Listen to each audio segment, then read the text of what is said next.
This is a special presentation of Chris 6 News, broadcasting live as the Veterans Memorial Eagles take on the Flower Bluff Hornets. Brought to you by NEC Co-op Energy. Now, from Chris 6 News, Alan Harwell and Paul Alexander. From Cabinet Stadium in Corpus Christi, it's Texas high school football, Thursday night style tonight. The beginning of zone play and a battle of unbeatens. Good evening. Thanks for joining us. My name is Paul Alexander. This is my partner, Alan Harwell. Tonight, 5-0 Veterans Memorial against 4-0 Flower Bluff. Yeah, Paul, it's only the first week of October, but already this is a critical game in that South Division of 35A because the winner of this game is definitely going to have an inside track on the district title game November 9th, the game that we were also going to broadcast. Looking forward to that. Flower Bluff, of course, a perennial power. The Hornets won the South Zone Championship a year ago. As for Veterans Memorial, they're only their second year of varsity ball, but Alan, it's already clear what kind of a monster program this is going to be. Yeah, they've got a great one. The Eagles have rolled past their first 5 opponents by an average score of 52-8. Now, last Thursday at Buck Stadium, Veterans blew out previously unbeaten Miller 49-12. Senior running back Frank Jones has already rushed for right at 700 yards and 11 touchdowns. He's gone over the 100-yard mark in every game so far. Now, when the Eagles want to throw the football, they have the district's leading receiver in junior wideout Seth Solis. Now, Solis has already caught 7 TD passes, including 2 last week against Miller. But late in the game, the Eagles lost starting quarterback David Soto with his ugly ankle injury. Now we're told that Soto is available but will not start. So, sophomore Joseph Gonzalez opens up at quarterback tonight. Now he's not lacking for talent, no sir. He's already thrown 4 touchdown passes this year, and maybe more importantly, Paul, he has not thrown an interception. As for Flower Bluff, they just reload every year under Coach Chris Steinbrook. Junior quarterback Braden Sharon is not as big as recent Hornet QBs, but he is more than competent as both a runner and a passer. Senior receiver Brendan Suckley is just a load. He's 6'2", 215, and can either run over defenders or right past them. But the focal point of this offense is senior running back Devin Burlingame, who's run for 529 yards and 3 touchdowns, including 191 and a score in last week's Flower Bluff win over Alice. So with kickoff now just moments away, let's send it down to the field and the third member of our broadcast team, Nikila Pradier. Well, thanks, Paul and Alan. I talked to both of these coaches about stopping the ground game of their opponents tonight. As far as vets Frank Jones, Flower Bluff coach Chris Steinbrook said there are going to be 2 keys for his defense, just getting to the ball as quick as possible and also watching for the cutbacks from the dynamic Jones. Now, as far as Devin Burlingame, Eagles head coach Cody Semper says it's really just a matter of his defense being ready for every play, not taking a snap off. He says if they do, Burlingame will make them pay. Stay with us. This battle of undefeateds is just minutes away. This is Texas High School Football on Chris Communications. Would everyone within hearing distance of the music please remain standing in respect for our country and our nation's flag. Ladies and gentlemen, our national anthem.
Beautiful October night at Cabinet's Multi-Purpose Stadium. A wonderful job of honoring America as we listen to the strains of our national anthem as performed by the Veterans Memorial High School Band. Veterans, of course, the home team tonight in this battle of unbeatens. Veterans Memorial 5-0, Flower Bluff 4-0. An early season matchup between the two favorites in the South Zone. Kickoff just moments away. Let's set the veterans captains for you. Number 11, John Longoria. Number 12, Aaron Lugo. Number 39, Devin Ritchie. The Flower Bluff captains tonight. Number 54, John Jensen. Number 90, John Pedrati. Number 4, Brendan Suckley. Number 10, Dylan Byerly. And number 6, Corey Majek. The game officials tonight, a last-minute substitution. Robert Newton is going to be the referee tonight. The umpire is Anthony Ford. The head linesman is Renee Raymond. Brent Camp will serve as the line judge tonight, and our back judge is Greg Brooks. So in just a moment, the captains will meet at midfield. Alan, of course, we had some concern this morning that maybe rain was going to interfere with the game. Clearly, that's not the case. It is a beautiful, clear night. But on the other hand, keep an eye on that breeze coming from the south, because that could be a factor in this game, particularly in the kicking game. That is for sure. It is. It's turned out to be an absolute gorgeous night for football. You're right, a little breezy. And looking at special teams, boy, that's something that both teams really like to stress. If it comes down to a field goal or two here, it's going to be mighty interesting, that's for sure. It could be that close tonight. All right, so the captains gathering at midfield for the kickoff. We were talking about the similarities in these programs. They run similar styles. Flower Bluff probably a little bigger in their offensive line than is Veterans Memorial, although the Eagles are not small by any stretch. Both teams have good quarterbacking. Both teams have a stud running back. Both teams have outstanding receivers. So while we're awaiting the coin toss here and seeing who's going to defend which goal, in just a moment we'll get to the keys to victory for you, because there's some very specific things that we'll be looking for tonight. Alan, I mentioned earlier these two teams met last year at Buck Stadium, and it was a game in which actually Veterans Memorial made some early mistakes in the kicking game.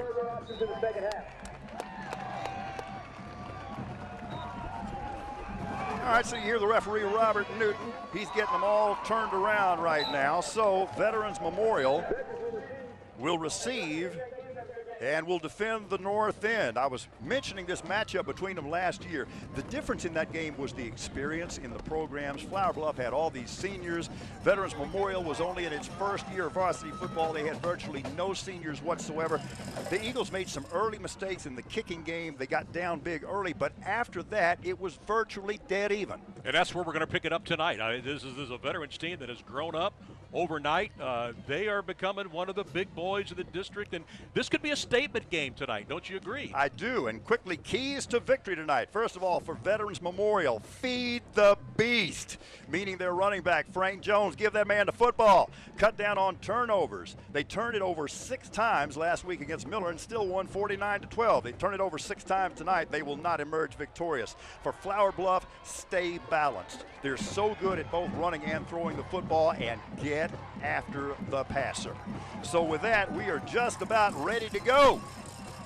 So kicking off for Flower Bluff is Fabian Pilares as they tee the ball up at the 40-yard line. The deep return men for Veterans Memorial, Josh Gomez and Davis Horn. So Flower Bluff will have the advantage of that brisk breeze here in the first quarter, but the Eagles are going to get football first.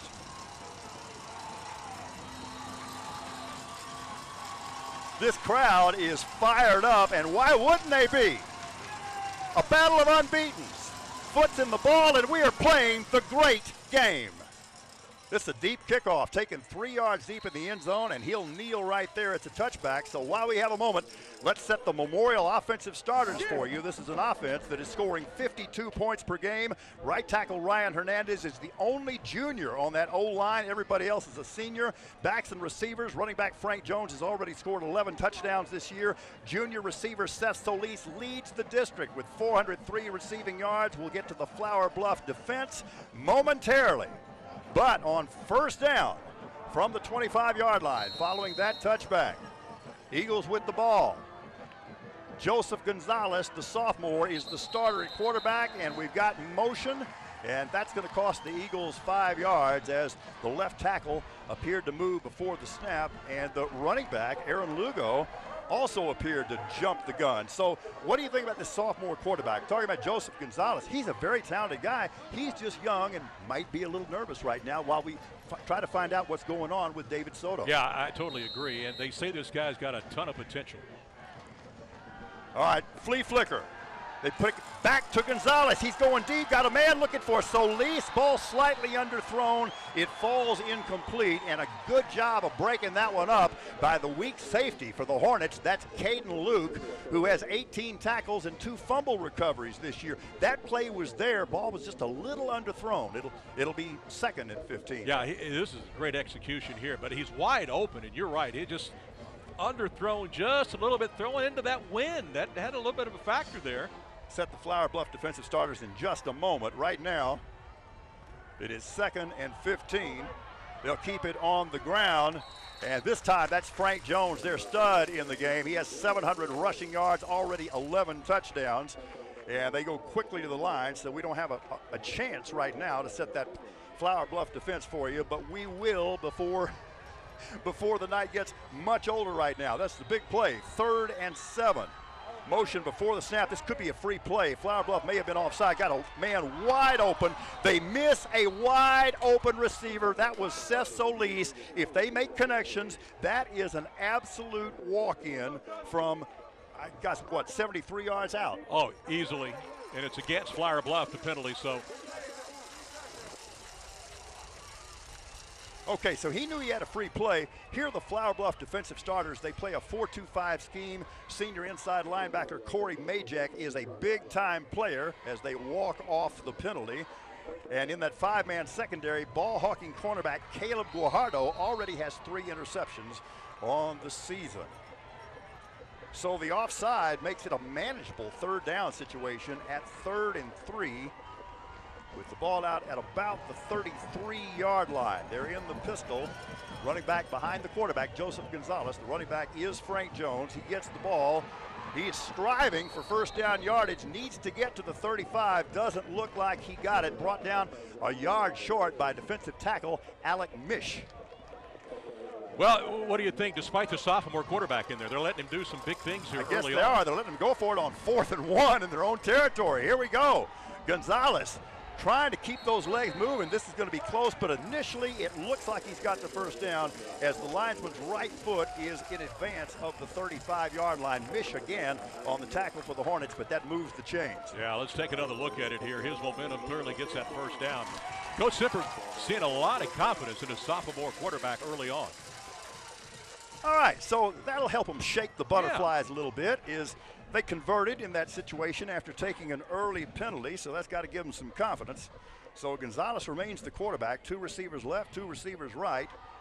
It's the zone read give to Frank Jones, and he is such a strong young man. And the senior running back gets out across the 40-yard line to about the 41 for a gain of almost 6. Yeah, somewhere he found a hole I did not see there in the beginning, but he slipped through there to pick up the big gainer.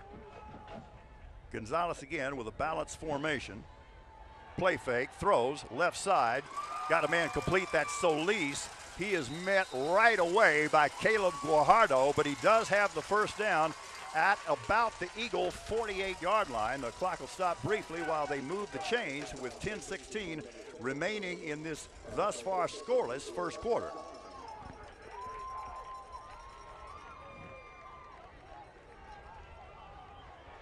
This time, the Eagles will send 3 receivers to the wide side of the field. That's the near side. And from the pistol, here's Gonzalez. Gives it off left side. Frank Jones turns the corner, has the corner, and appears to have the 1st down. It depends on where he stepped out. Initially, I thought he had it. Now that may be in question. May have stepped out of bounds about a yard shy of the 1st, but they got the edge that time. Yeah, they really did. He got around the left side, and he was able to almost eke out that 1st down. You know, Gonzalez has to be feeling pretty good. He just got his 1st completion, so let's see if they put it up in the air again here. They may just do that. In a good situation here. Who doesn't love playing offense when it's 2nd and 1? Line of scrimmage is the Hornet 43-yard line. Eagles on the move after taking the opening kickoff. Jones coming near side, cuts it back. He's got the 1st down, also takes a big lick, but he's got the 1st at the 40-yard line. Yeah, that was a big whack there, but he got the first down. So they move the chains again. They're eating up some clock, and they're keeping the ball away from Flower Bluff early. Eagles pressing the pace a little bit as Gonzalez looks to the near sideline for the play. A couple of substitutions. This time Lugo will come into the ball game at running back, replacing Frank Jones, at least for the moment. It's 1st and 10 from the Hornet 40-yard line in this battle of unbeaten. So glad you're with us. From the pistol, Gonzalez. It's a flea flicker again. Gonzalez going deep, got a man wide open. If they can make connections, let's see, it's incomplete. The ball hit the ground. The intended receiver was J.P. Newman. Couldn't quite come up with it. And Allen, in this first series alone, the Eagles have missed 2 wide open flea flickers for what would have been touchdowns. Yeah, this is an absolute killer. Gonzalez throws the ball, and you won't ever see a receiver that wide open. That was a great try there by the receiver. Just couldn't quite bring it in. By the way, I love the call on 1st and 10 with field position. Frank Jones back in the game at running back for the Eagles. 4-man defensive front for Flower Bluff. Give left side. That's Jones, and actually he lost a yard back to the 41, brought down by outstanding senior linebacker Corey Majak, who already has 14 solo tackles on the year. That's his 15th. All right, so an obvious passing situation now, 3rd and long. So let's see what they pull out of their bag of tricks on this play. Once again, as we saw last week against Miller, Corey Semper, the fine head coach for Veterans Memorial, is just being hyper aggressive on this first possession. Gotta love it. So 3rd and 11 from the pistol. 2 receivers left, 2 receivers right. A 4-2-5 defensive alignment for the Hornets. Gonzalez has time, has a man. That is perfectly executed. That is Seth Solis, and he's got the first down inside the 30-yard line. The key to that one, textbook pass protection. It really was. We're going to show it to you right here. Look at him. He's got plenty of time to throw, and he looks, finds Solis, drills it in there. All right, this is a drive. It started back at the Eagle 25-yard line following a touchback on the opening kickoff. They've taken it all the way down to the Hornet 29, where it is 1st and 10. 8:07 remaining in this first quarter. Motion across the formation and a whistle, and we've got some kind of procedure penalty against Veterans. Senior right guard Viet Demas just a little bit eager on that one, and that's going to cost him 5 yards. Well, I love the play calling here tonight by Semper. Despite the fact he's got his backup quarterback in there, they're still executing the playbook. I guess they are, and they've held the ball. This is the 13th play of this drive. So it's still 1st down after the procedure penalty, but that moves the ball back to the 34-yard line. This time trips to the near side of the field. That's the left side. Now they motion across the formation, and we have another whistle. Wow.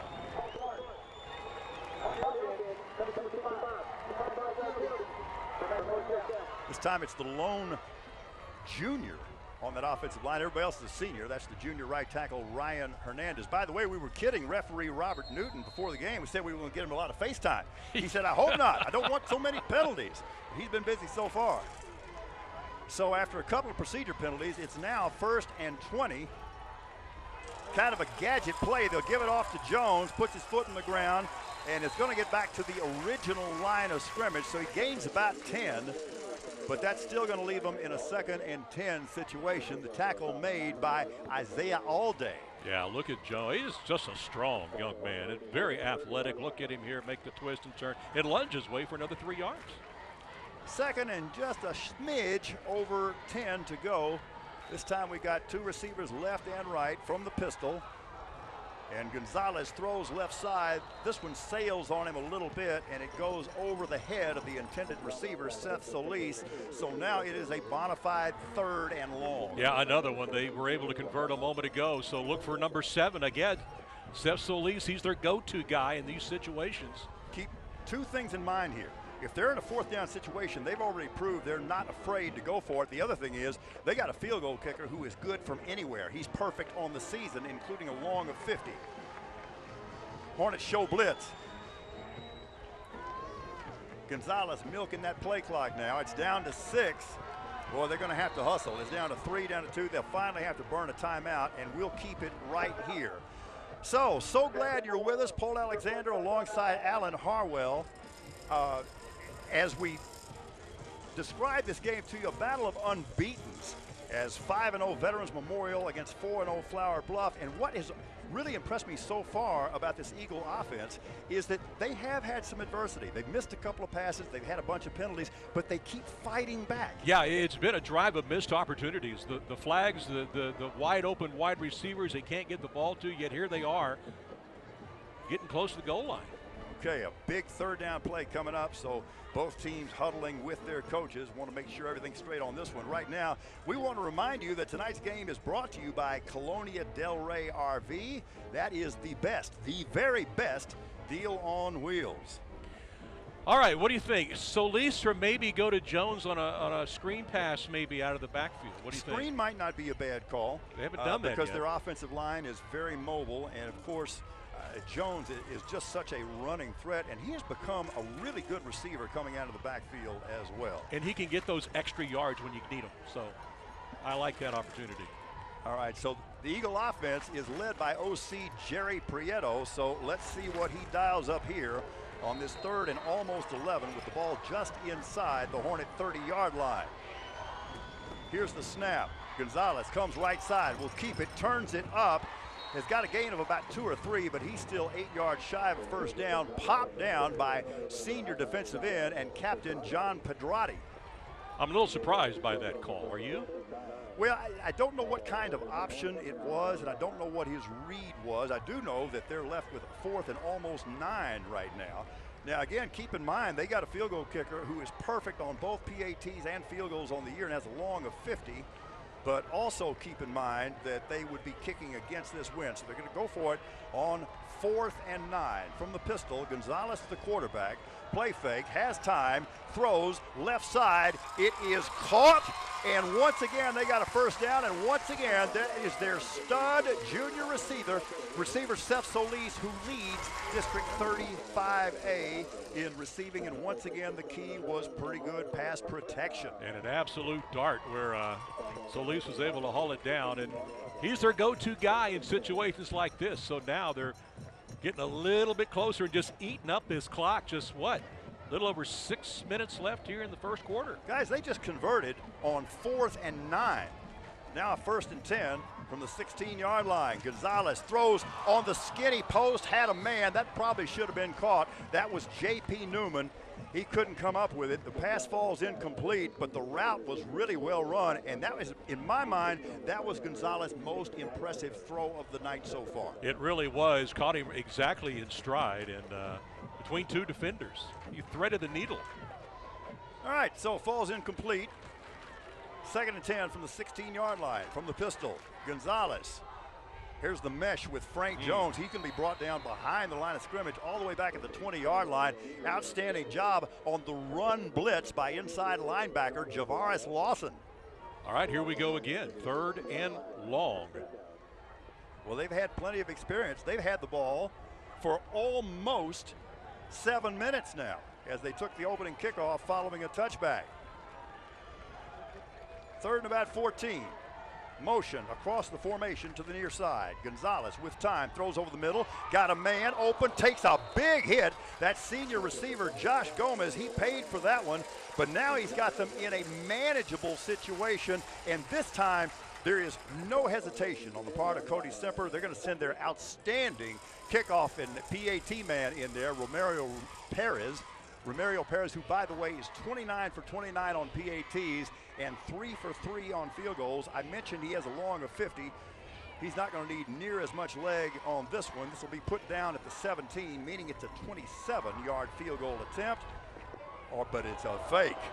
Reverse pass into the end zone, incomplete. So after all of that, the Eagles come away scoreless, but they had the ball for almost 7.5 minutes, and they showed they are absolutely fearless. So 4 trick plays on this opening drive and ends up with no points. And if you're Flower Bluff, you got to be feeling pretty good about yourself right now. All right, so in just a minute, we'll get our first look at the Flower Bluff offense. Right now, there's a timeout on the field, so we'll be back in.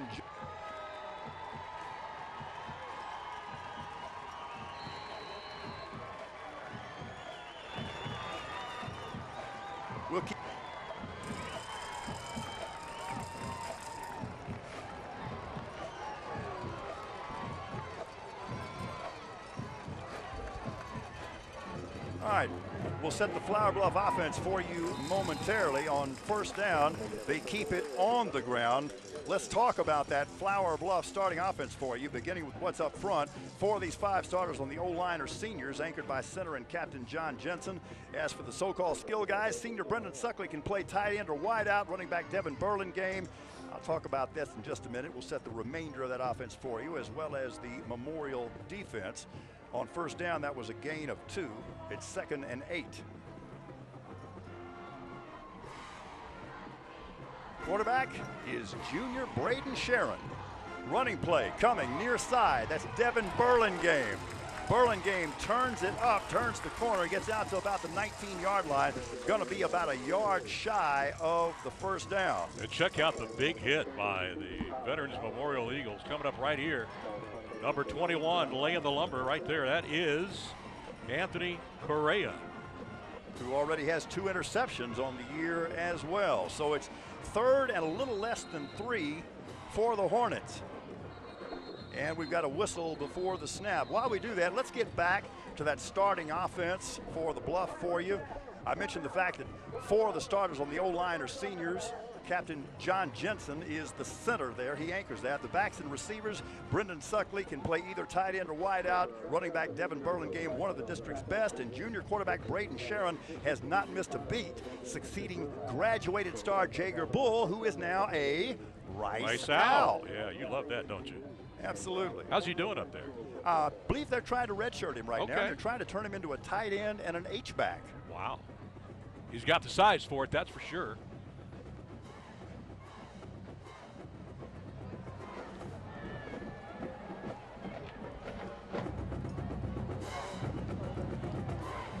All right, so the clock running, actually, with 17 seconds remaining here in the first quarter.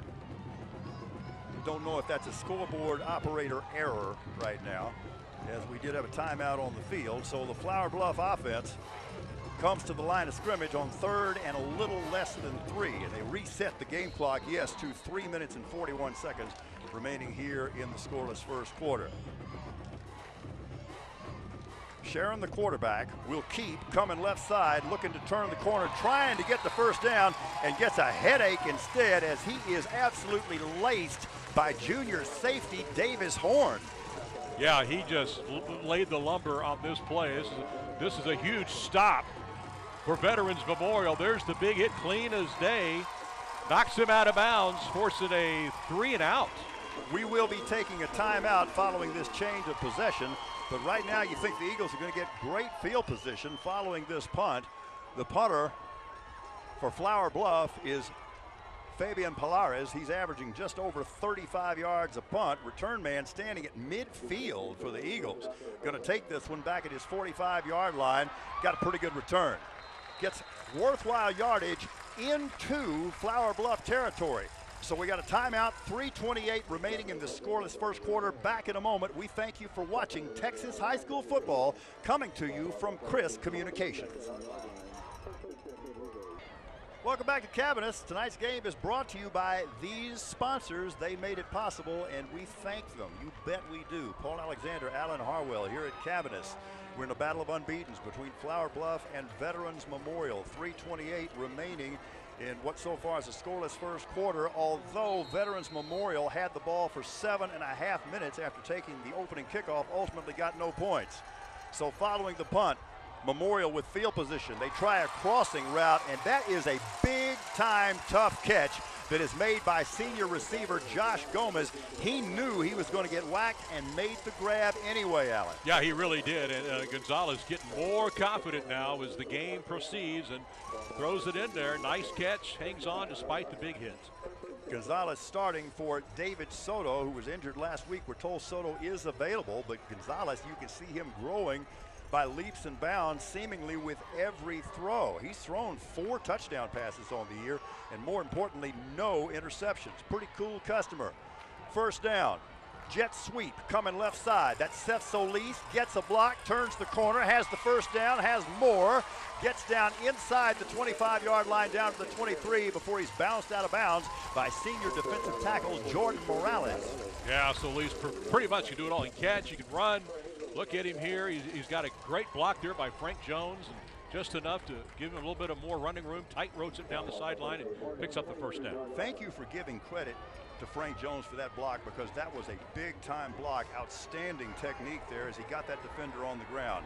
1st and 10 from the 23. So the Eagles knocking at the door yet again. Motion across the formation, but a whistle.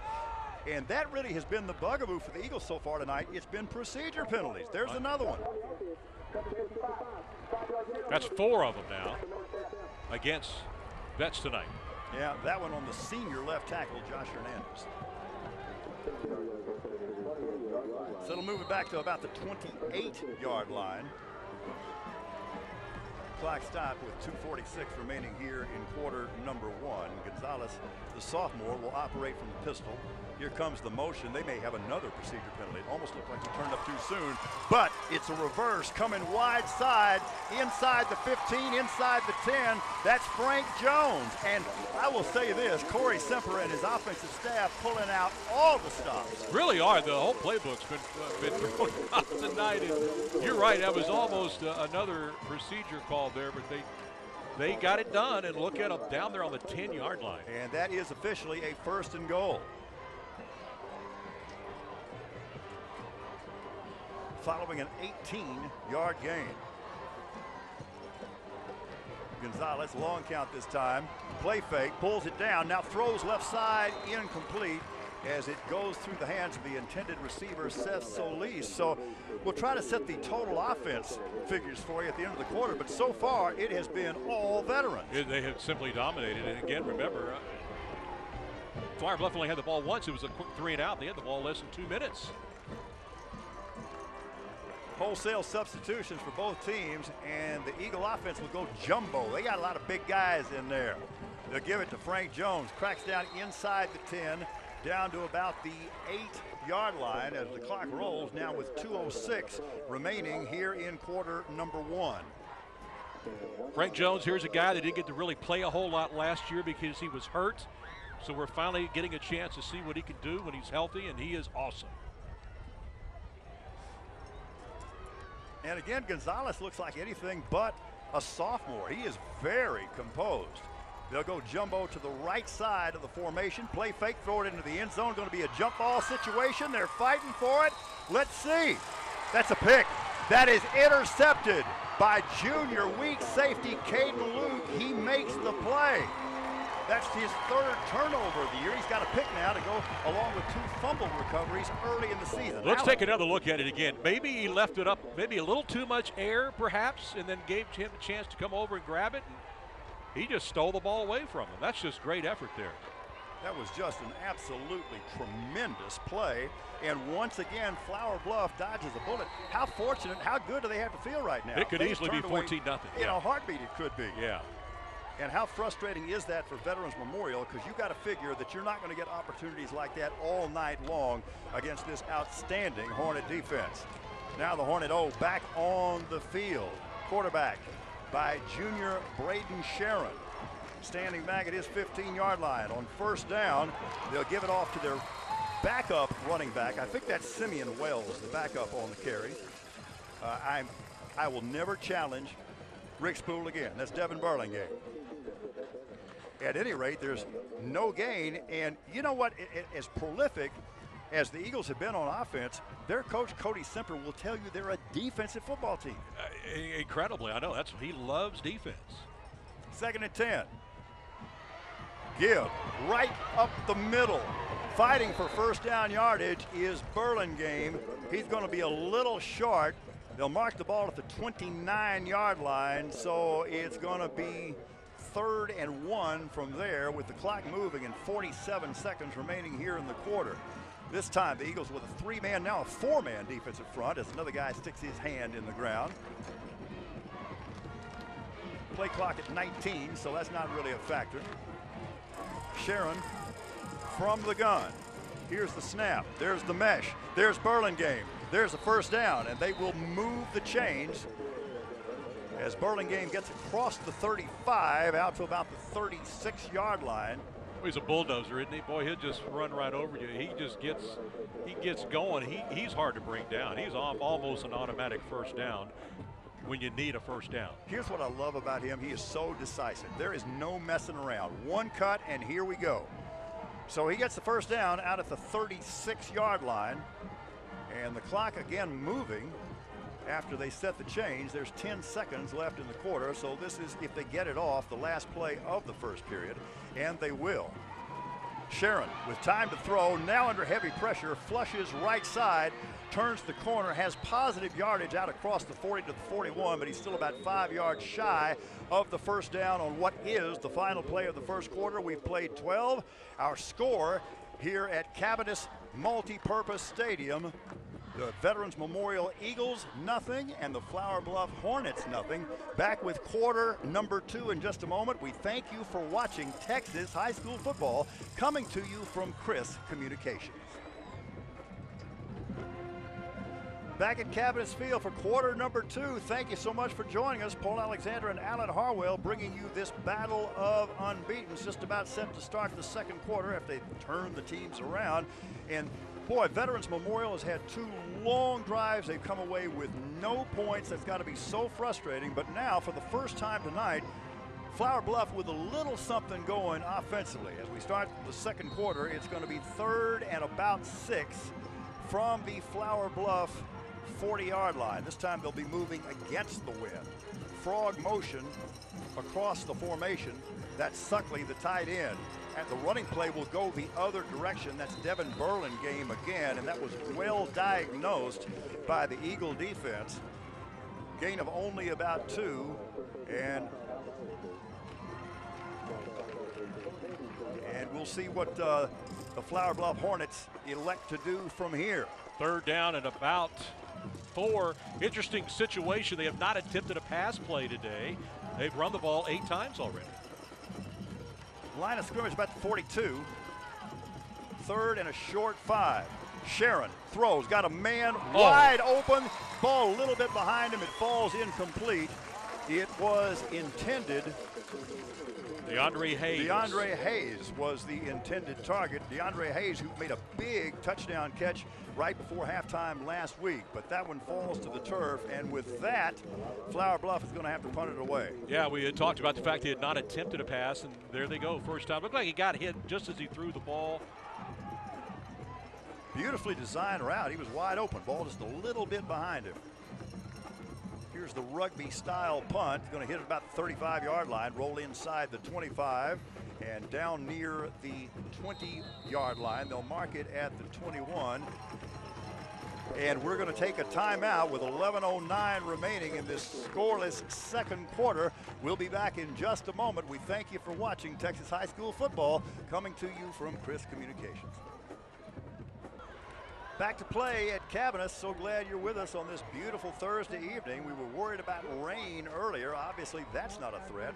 It's a beautiful, beautiful evening here, but it is breezy, and the wind could be a factor here as it's pretty stiff coming out of the south. So following that Flower Bluff punt, Eagles 1st and 10 from their 21-yard line. They've moved the ball almost at will, but they have no points to show for it. Frank Jones, the running back, and he'll take it on first down, gets immediately into the secondary, and that's a good gain of almost 8 yards out to the 29-yard line. Nice job. And the Eagles get quickly to the line of scrimmage. Looking at a 2nd and short. 2nd and a short 2 at this point. Again, we'll remind you the offensive coordinator for the Eagles, Jerry Prieto, who has been very, very creative tonight. The Eagles have missed some big play opportunities, including 2 flea flickers that should have been long touchdowns. They just missed connections. So on 2nd and short, Gonzalez, the sophomore quarterback, making the start tonight. He'll give it off left side to Frank Jones, who follows his guard, and really a nice job of coming up that time by inside linebacker Javaris Lawson, who is very impressive with his speed and lateral mobility. Jones already 12 rushes tonight, 58 yards so far in this early second quarter. He got nothing there, so it's 3rd and a short 2. Big play for both sides here as we move inside the 10-minute mark here in quarter number 2. Gonzalez from the pistol, and once again there is a whistle before the play. Unofficially, the 4th procedure penalty here in the first half. Make that 5 against the Veterans Memorial Eagles.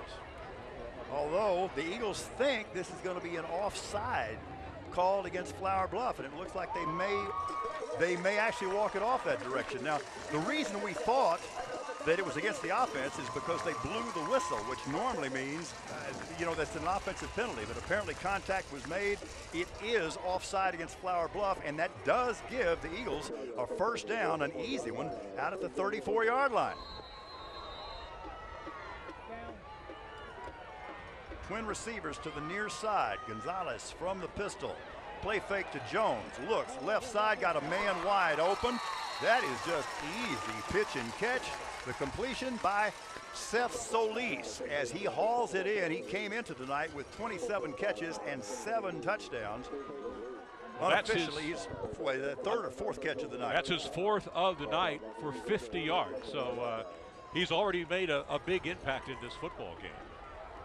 First down out of the 47-yard line. Ball resting on the near hash.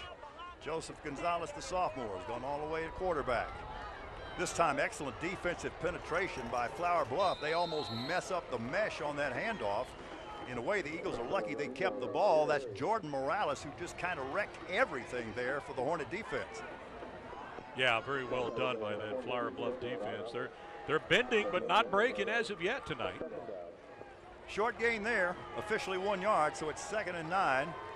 Hornet defenders looking to the far side of the stands, imploring their fans to make some noise. Good crowd here tonight at Cavanis. Why wouldn't it be? A battle of unbeatens. Blitz coming, play fake. Gonzalez throws, near side, got a man, got a first down. That is complete. I think Matthew Crawl is the man who made the play there, and what a good job of beating the blitz. They simply threw it to the vacated area. Yeah, exactly, and he's wide open. Boy, they've been wide open on so many pass plays tonight. So the pass play carries down to the 35-yard line. I think this drive started back at the Memorial 21. That was a gain of 17 on that completion to Matthew Crawl. 1st and 10 from the 36. 2 receivers left and right.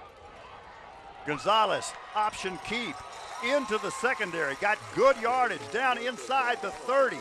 Down around the 27-yard line. He's going to be about 3 yards shy of a first down. Very decisive move by the sophomore quarterback, Joseph Gonzalez. It really was. We haven't really had a chance to see him run a whole lot tonight, but that one was his most effective run of the night so far. He did not hesitate. This time the Eagles send trips, 3 receivers to the near side.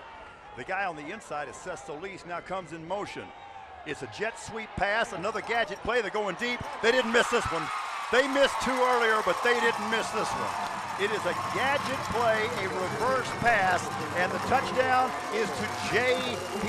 Newman. He's got to feel good because he missed one earlier. That atoned for it. That certainly did. This is as good as you can run a trick play, and you can see Seth Solis roll out, has plenty of time to throw the ball, sets his feet, and another receiver wide open. Boy, these offensive players for Memorial are so versatile. They can all do a little bit of everything. There's the PAT by Romario Perez, who is still perfect on the year. And we got our first score of the night. Veterans Memorial 7, Flower Bluff nothing. 8:22 remaining before halftime. Back in a moment. We thank you for watching Texas High School football Thursday night style, coming to you from Chris Communications. So Well, with 8:22, I'm sorry, Alan. It just took almost 16 minutes for them to score their get the first score of this ball game, and it was a great play, wasn't it? Well, it was. We got this reverse pass from receiver Seth Solis, who turns into a passer, gets it to fellow receiver J.P. Newman. 27 yards on the play, capping off a 7-play, 79-yard drive. PAT's good. 7-0 Veterans Memorial. And actually, the Eagles to date have dominated. You could make a case that their lead should be much larger than 7 points. Oh, it could be 21-0 right now. They have moved the ball on all 3 of their possessions, and they get it done there. And we'll show that play later in the game. But it was truly remarkable. So if you're Flower Bluff, man, you got to get something going here on offense. You got to answer.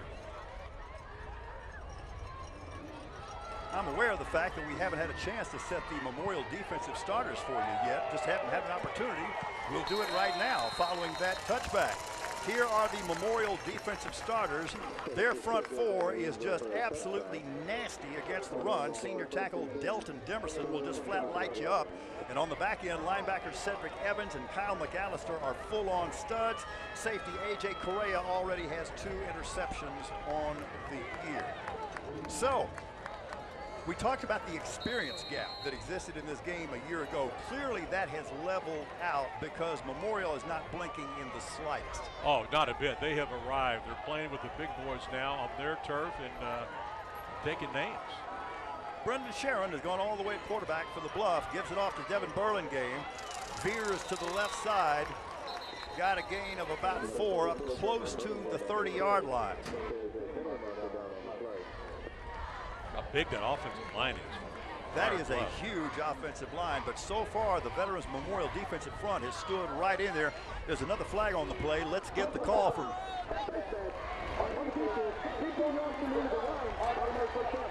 All right, you heard the referee, Robert Newton. It's a face mask penalty against Veterans Memorial, and a costly one, in that is going to give Flower Bluff a first down out at the Hornet 44-yard line.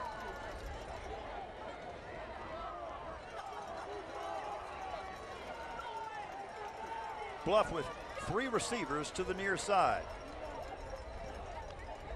Sharon, the quarterback, play fake, will keep left side, trying to turn the corner. Pretty good pursuit, and really is gang tackle. Just snowed under after a gain of only 1-yard line. Got a new receiver in the game for Flower Bluff. That's senior number 88, Christopher Evaristo. He was one of the trips here to the near side. Gain of less than a yard. 2nd and a long 9. Clock running with 7:30 remaining before halftime. Sharon, the quarterback. Burlingame is the running back in the pistol to the left side of the quarterback, Sharon. Man coverage here to the near side. Burlingame on the zone give, and once again, that Memorial Eagle defense is just tenacious as they converge, and it's really, really fun to watch their inside linebackers work, Alan. I'm talking about a pair of juniors, Cedric Evans and Kyle McAllister. Yeah, it's almost like they know what the play is going to be run. Just great scouting by the Vets scouting department. So now you've got 3rd and 7. Remember, Sharon is a great runner. Haven't only seen him really take off once tonight, but this guy, watch out, he can pick up some big yardage. 3rd and 7. Play fake. Sharon looks left side. Pass falls incomplete as there is excellent coverage out on the far side of the field. It was intended for Brendan Suckley, who is 6'2", 215, can play either tight end or wide out. Now, he did miss practice yesterday. Didn't look like he felt real well. Yeah. But they were coaching him up, still giving him a lot of mental reps, but he was not practicing yesterday. Really one of the outstanding receivers and athletes in the district. So Flower Bluff going to have to punt it away. They'll get this away rugby style from about the 35-yard line. It's a low line drive punt, and it's fielded cleanly, and that's actually a very nice job there because it saves field position as there's no roll. The senior Josh Gomez on the return, that doesn't show up in the box score. That's a really heady play. Yeah, because that ball could have very easily rolled inside the 10-yard line, and so they'll know start from there. Want to remind you while we have a minute that 2 of the NFL's best rookies face off as league-leading rusher Kareem Hunt and the Chiefs go head-to-head with dynamic young quarterback Deshaun Watson and the Texans. Kansas City versus Houston Sunday night at 7:20 on Chris 6, right after Football Night in America. I can't wait. I wonder why. Yeah, more on that later. Gonzalez still the quarterback on 1st down. Pump fake, now throws right side into heavy coverage. Kind of lucky that he got away with that one. That might have been a pick. It was intended for Seth Solis, but he was bracketed. Well, are you a little surprised that Gonzalez is still in the football game? I don't know, because, and I don't blame Cody Semper and his staff. I mean, they played this really close to the vest as to whether David Soto was going to be available, and I don't blame him. I'd have done exactly the same thing, but there would be no reason to move away from Gonzalez right now. Okay. He's doing a very good job. He's doing an excellent job. He did get lucky with that one, though. That could have been a pick. 2nd and 10 following the incompletion. Sweep coming right side. That's Frank Jones. And the Bluff defense does a great job of just stringing that out laterally, and that gets exactly nothing. Well, 3rd and long. The Flower Bluff defense getting it done so far on this particular drive. No first downs.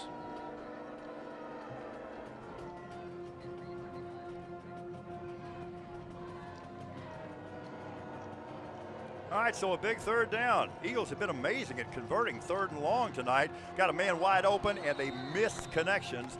That was intended for Josh Gomez, and maybe Gonzalez pulled the trigger a little too early on that one.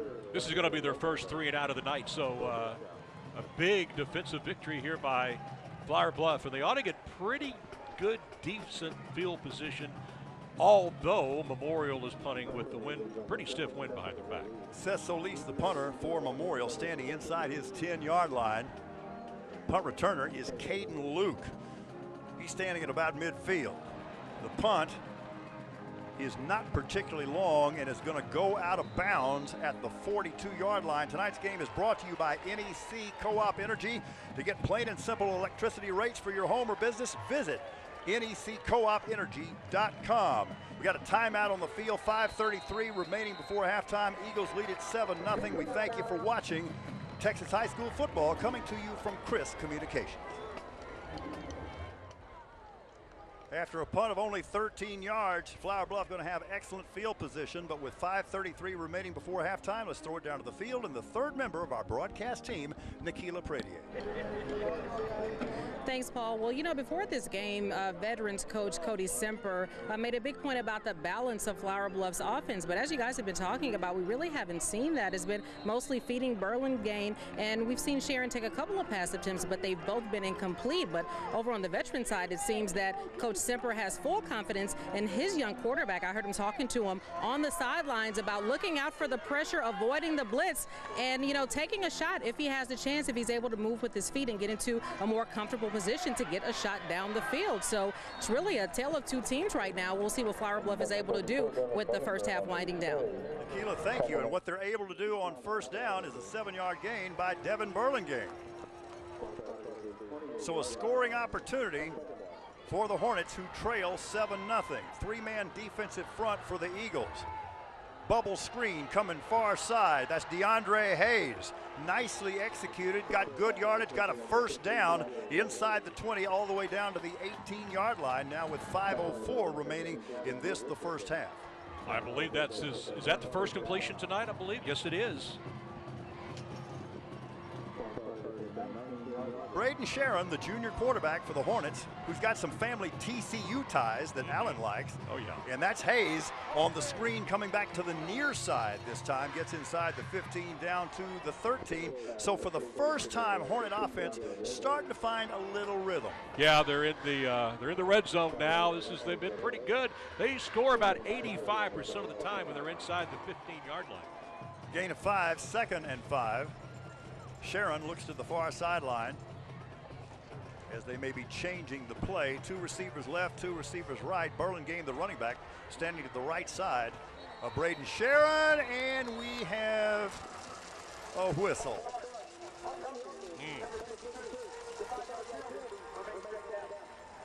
That's the right tackle, Michael Howard, a senior, and that comes at a very inopportune time for the Hornets. Not that there's ever a good one.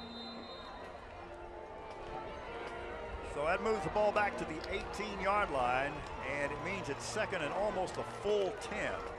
Balanced formation, 2 receivers left and right. Burlingame to the right of the quarterback. Here's the snap. Burlingame over left guard. Gets past the first wave, but the linebackers converge at about the 16-yard line. So what looked like a promising play ends up being only a 2-yard gain. It's going to be 3rd and long. Yeah, boy, that is a big stop right there for Memorial. So big play here. Got to keep the drive alive. Braden Sharon with the play clock at 20 and the game clock running with 3:44 left before halftime. Big 3rd down. Sharon wants to look on the right side, now flushes right, looking, throws into the end zone, and actually just kind of throws that one away.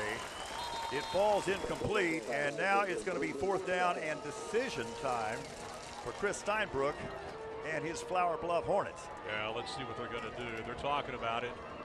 Boy, you almost want to go for the first down here if you can. Well, there'll be no decision to be made because the Eagles commit a very costly personal foul. They had them in a 4th down situation. Instead, it's going to be 1st and goal with the ball down around the 8-yard line. That's huge. Boy, that's big. That's as big a penalty we've seen tonight. Don't forget that coming up at halftime, we'll have first half highlights and stats. Nikhila Pradier profiles Coach Chris Steinbrook's program at Flower Bluff. And we'll have more as well. Braden Sharon on 1st and goal. Suckley motion across the formation. They'll give it to Burlingame though, and he stays on his feet. His knee never hit the ground. That's a gain of about 3 down to the 5-yard line, but that's one of the more impressive 3-yard runs you'll see. That's some power. We got a replay on this one. Check it out. This guy just will not go down. You've got to wrap this guy up. He'll get away from you, and he just keeps on going. That is a tough young man. 2nd and goal from the 5. Hornets want to get the tie and touchdown. Sharon will keep it himself, right side inside the 5, and will walk into the end zone. And Braden Sharon from 5 yards out gets the Hornets within 1 point at the moment at 7-6. This becoming the football game we thought it was going to be. Well, we talked about the fact this guy is so good running the football, reads the defense, finds the open lane, walks in untouched.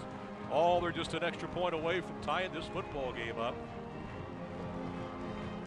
And you got to go back to the penalty. The penalty absolutely cost Vets a touchdown. Because they would have been in a 4th down situation. Instead, they got a 1st and goal. Here's the PAT. It is on its way. And Fabian Pilares puts it through, and we got a tie ball game, 7-7 with 2:54 remaining before halftime. Back in a moment. We thank you for watching Texas High School football, coming to you from Chris Communications. Welcome back to Cavanis Field. The Hornets have tied the game, and here's how they did it. Braden Sharon with a 5-yard touchdown run. So, Paul, with 2:54 to play before halftime, we're all deadlocked at 7 apiece. All right, so Flower Bluff, after some rough early going, they kind of find their sea legs. They're back in the game tied at 7. Start your day with Mike, Jennifer, and McClovio. Get all your local news, your weekend weather forecast, traffic updates, and breaking news as it happens. That's tomorrow starting at 5 a.m. on Chris 6 News Sunrise, my absolute favorite morning news team. Can I throw a score at you here real quick? By all means. We have another game going on tonight at Buccaneers Stadium. Alice leads Ray 12-7 at halftime. A little bit of a surprise here. Coyotes getting it done so far. Yeah, Ray having a little bit of a tough time as a result of injuries, but if they get everybody healthy, they're still a pretty good football team. So we're tied at 7. Flower Bluff going to kick it off now with 2:54 remaining before halftime. And handling the kickoff chores for the Hornets is Fabian Pilares, who put the PAT through just moments ago. Here's the kickoff. Pretty good one. High end over end kick, going to be taken at about the 11-yard line and returned up the middle. This is a pretty good return. This is more than a good return. Has one man to beat, gets into Flower Bluff territory, and that was Frank Jones, one step from taking that one to the house. Well, I tell you what, he's so deceptive. Let's take another look at it here, and they kick it right to him. And this guy's so dangerous. Kind of darts back, turns on the speed a little bit here, and then they just get him around the ankles, and he's down. Great field position to start this drive for Veterans Memorial. They're going to move the ball back to the 49-yard line. And by the way, that was Pilares, the kicker, who potentially saved a touchdown there. So Joseph Gonzalez, the sophomore, remains the quarterback. Remember, David Soto, their usual starter, was hurt last week against Miller.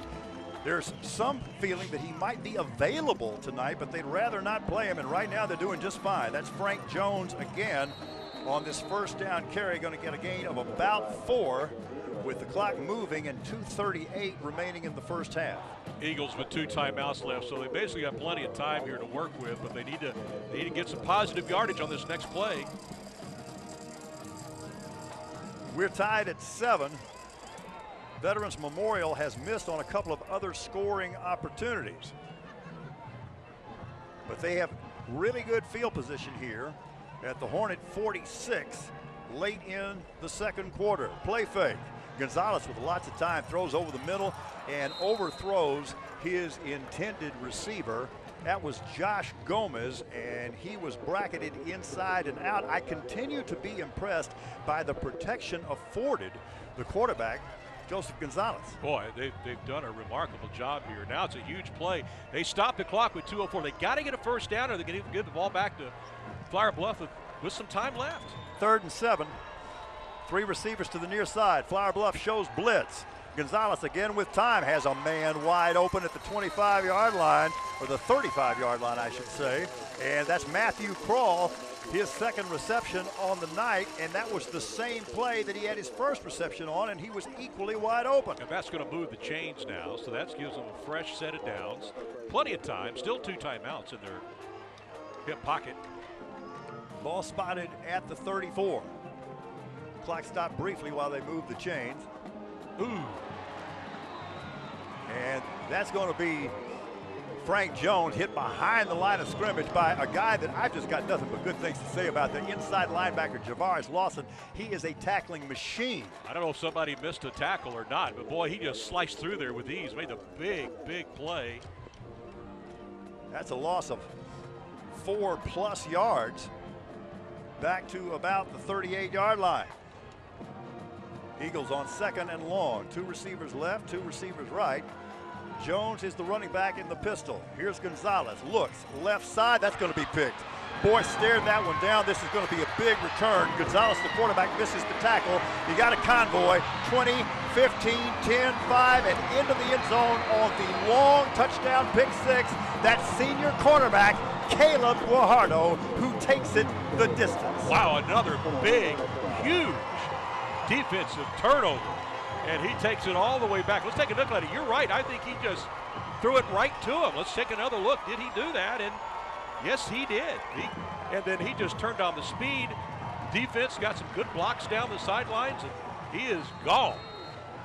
Boy, look what you just said. Look at the transition that the Flower Bluff defense made from defense to offense. I mean, they immediately just all became blockers and gave Guajardo that excellent convoy down the right sideline. And so for the first time tonight, Flower Bluff leads it 13-7. Here's the PAT by Pilares. It's good. And this one has turned around with 1:10 remaining before halftime. Our score becomes Flower Bluff 14, Veterans Memorial 7. Back in a moment. You're watching Texas High School football from Chris Communications.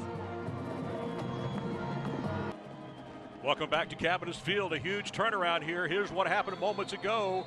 Picked off here by Caleb Guajardo. Flower Bluff, he'll take it back 73 yards down the sideline. Just when it looked like Fentz was trying to get in there to maybe kick a field goal or a last-second touchdown. Guajardo takes it back all the way. So Flower Bluff has scored 14 unanswered points and now lead 14-7. All right, so the Hornets dodged a couple of early bullets as Veterans Memorial maybe left some points on the field. They find themselves trailing now for the first time as Flower Bluff, after the long interception return, leads at 14-7, 49 seconds before halftime.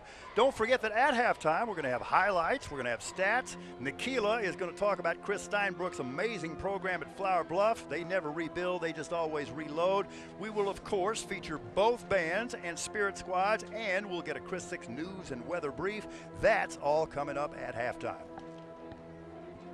Looking at some stats right now, Gonzalez so far 8 of 17, but 2 interceptions has hurt him tonight. He threw 1 interception, remember, in the end zone when it looked like we were about to score, then the big pick right here. So, and then the Bluff is going to get the ball to start the second half. So they clearly have the momentum right now. They do, and let's see what they elect to do here with very little time remaining before halftime. Now, I know, here's the thing. You start looking at this chess match between these coaches. If the situation were reversed, the first thing I was thinking is that Cody Semper right now would go for an onside kick, I almost guarantee you. We'll see what Chris Steinbrook does. Wow, really? Okay. Oh, as much as they gamble? Well, I agree. Absolutely. Yeah. All right, 1:10 remaining before halftime. Pillard's kicking it off for the Hornets. Wobbly kick, hits at about the 45-yard line and is taken there. And the return man is quickly snowed under, so we'll see how aggressive the Eagles elect to get with their offensive coordinator, Jerry Prieto, now with 1:07 remaining in the half and trailing for the first time tonight at 14-7. Yeah, 2 timeouts. They've got plenty of time. What would you say the target line is here for the field goal? Around the 35 is the out is probably? His long's 50. Okay. So that would mean that it would have to be, they'd have to get it to about the 33-yard line. Okay. Because you always add 17. Certainly doable here with 1:07 to go and 2 timeouts. Gonzalez wants to shake off that mistake.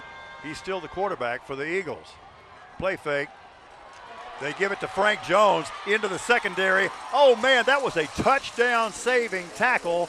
Wow. Dylan Byerly kept that one from being 6 points in a hurry. Boy, you're thinking, well, Memorial's being a little conservative here, but it turns out to be a big gainer. They'll keep it on the ground to Jones. Gets past the first wave, gets into the linebacker at the second level, and has got a gain of 4 or 5 yards.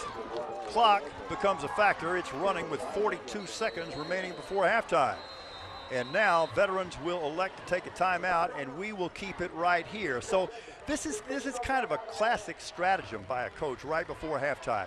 You go conservative at first, but if you get a big gain and if you get field position, that enables you to be more aggressive. And they're already, I believe, in field goal range after this big, long run by Frank Jones, who already has tonight 80 yards on 18 attempts. That was a 17-yard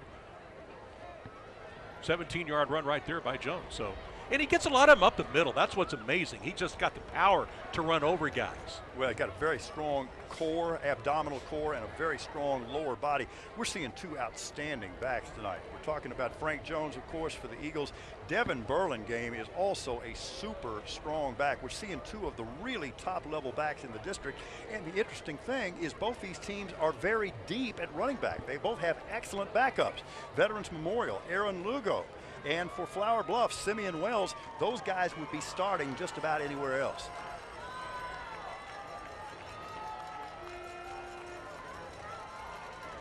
All right, so it was a 5-yard gain.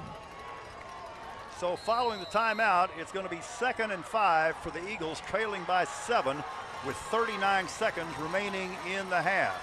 Solis in motion. Play fake. They'll throw it over the middle. They've got a completion down at the 20-yard line. They're going to mark it right at the 20. We'll try to get the name and number of the guy who caught that pass. But that was a bullet off the arm of Joseph Gonzalez. That was Kobe Piper on the catch for Veterans Memorial. And now this is a legitimate scoring threat. We do have a flag on the field far side. I don't think the clock ever ran on that play.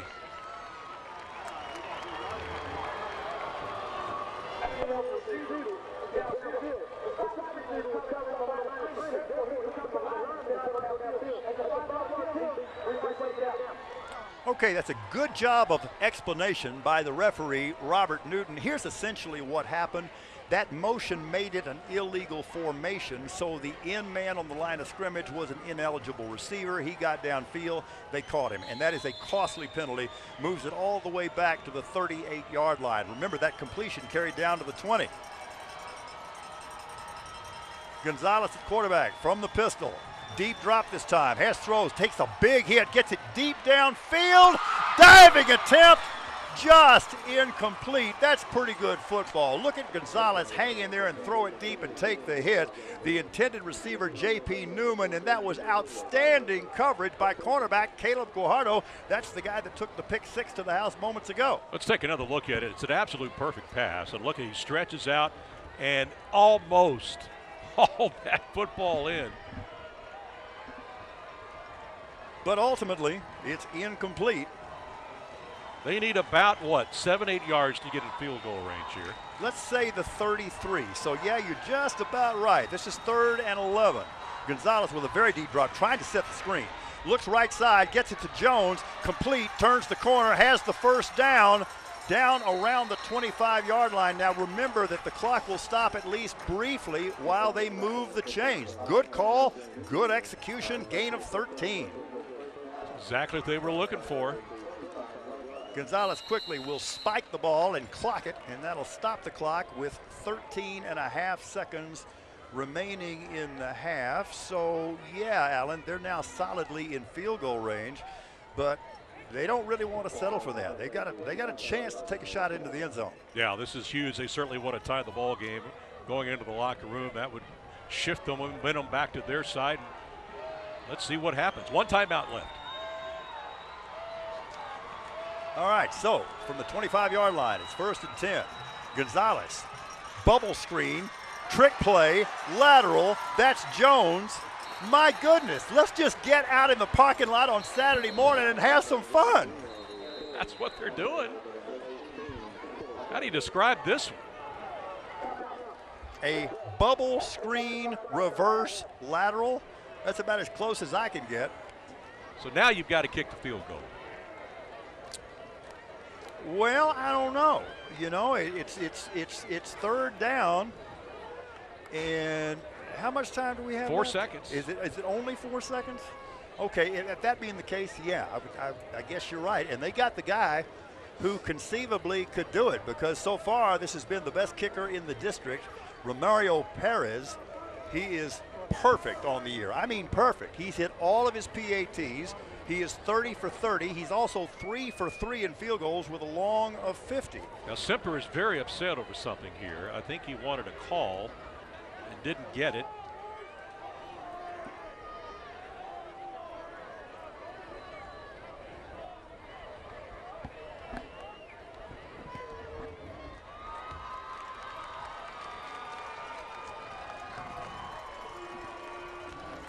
All right, so yeah, we'll see the field goal attempt, and this is going to be a 35-yarder. They'll put it down at the 25. It's on the left hash mark. That's a little bit tough for a right-footed soccer-style kicker, but this guy is good. Romario Perez. Man, he doesn't even blink. He just rocketed that thing through the uprights, and what an emotional lift that is for Veterans Memorial as they get points right before halftime to close within 4 at 14-10. Yeah, take another look at it. These kickers don't get enough publicity. He just slams it home. There's no doubt about that. That would have been good from 55, I think. Boy, he has got a really live leg. We were watching him in warm-ups. He is just such a confident kicker, and there was never a moment's hesitation there. So we've got a really good ball game. Veterans Memorial missed a couple of early scoring opportunities. They cashed one in. They took a 7-0 lead. The Hornets came back with 14 unanswered points, including that long interception pick 6 by Caleb Guajardo. And now right before halftime, Veterans Memorial counters with a field goal, and we're at 14-10 with just 1 second and a couple of ticks remaining before halftime. So many big plays on offense, defense, special teams, you name it. We've seen already about 5 trick plays from Veterans Memorial tonight. And I'm sure Flower Bluff has got a few in their hip pocket whenever they need them. And remember, they're going to get the ball to start the second half, so that's going to be key right there. Yes, it is. Here's the kickoff, and they'll kick it deep. And why not? When you got a leg like that, it's just a touchback. Now keep in mind that since it's a touchback, the clock did not start. So we got 1.6 remaining before intermission. Alan, this was kind of settling in. You know, we saw some early nerves, I thought, on the part of both teams, really, but this now is becoming the heavyweight championship slugfest that we both thought it was going to be coming into this game. And we teased the fact the winner of this game is going to have the inside track from the South Zone to possibly make it all the way to the district title game. This will certainly give them the inside edge, that's for sure. Okay, you can tell by formation that, of course, Flower Bluff is just going to take a knee.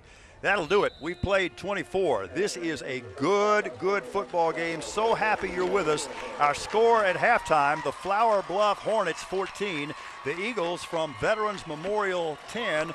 We're going to keep it right here. So, Alan Harwell, your overall impressions of half number one. Well, it is a game of missed opportunities for Veterans Memorial in that first quarter. They could have easily been up, well, I won't say easily, but they had the opportunities to be up 21-0, but they penalties and some drop passes hurt them a little bit, and Flower Bluff kept hanging in there. They kept waiting for their chance. They got it, and boom, they got it done. Okay, with that, and with the Hornets leading 14-10 as we begin the halftime festivities, let's throw it down to the field and the third member of our broadcast team, Nikila Pretier. Well, Coach Steinbrook, we saw Vets get the field goal at the end of the half, but otherwise some impressive play from your defense, including the pick six. Tell me what you've seen from them that's really impressed you so far in this first half. You know, we've been a little bit, they've been moving the ball, but we've been, you know, playing well in the red zone, and with the exception of the trick play, I feel like our defense is playing very good. Yeah, for sure. Now it looks like, again, they're going to continue to give the ball a lot to Frank Jones, but they're also letting the sophomore quarterback air it out. So what do you see in the second half defensively that you really need to crank up there? We just got to do a good job, you know, in the box, you know, containing Frank Jones because he's such a good running back. And then, you know, defensively, we got to mix our looks a little better. They're doing a good job of throwing the hitch route to the outside receiver. So we got to do a good job of mixing up our coverages and disguising some looks defensively. And then we just got to control the line of scrimmage offensively in the second half. We haven't been able to move the ball, and it's a credit to them. They're playing great defense, but we just got to step up and make plays in the second half. Okay, good luck in the second half, Coach. Thank you. All right, we'll be back with more of Flower Bluff's band, and Paul and Alan will have a look at some first half highlights and stats. You're watching Texas High School football on Chris Communications. All right, welcome back to Cabinets Field. Texas High School football. Flower Bluff leads 14-10 here at the half, and here is how we got there. Veterans Memorial with a nice fake right there. That was Frank Jones on the touchdown pass as he would hit. Actually, that's the touchdown right there to number 4, John Newman, and this gave Vets a 7-0 lead. Back comes Flower Bluff. This is Braden Sheridan. This is in the second quarter. It's a 5-yard run up the middle. Now we're tied at 7. So we head to the second quarter, and this is a big play here on defense for Flower Bluff. The ball is going to be picked off. That is Caleb Guajardo. He's going to take it back 73 yards. Got a convoy of blockers right there. So this would give them a 14-7 lead. The momentum is shifting big time at this point in the football game. And then Memorial, they would get a field goal right before halftime. Romaro Perez from 35 yards splits the uprights, and that's where we stand right now. Bluff leads by a score of 14-10. Perez is an amazing kicker. This is Veterans Memorial's 6th game, and he is yet to miss. He is 30 for 30 on PATs and now 4 for 4 on field goals. You know, we love high school football. We love everything about it. We love the community involvement. We love the school involvement. We know there are a lot of people who work really, really hard aside and apart from the football team. We want to showcase these people, give you a chance to see them do what they do. We know their parents and neighbors are so proud of them. So let's go down to the field and pick up a little bit of the Flower Bluff Band and Spirit Squad.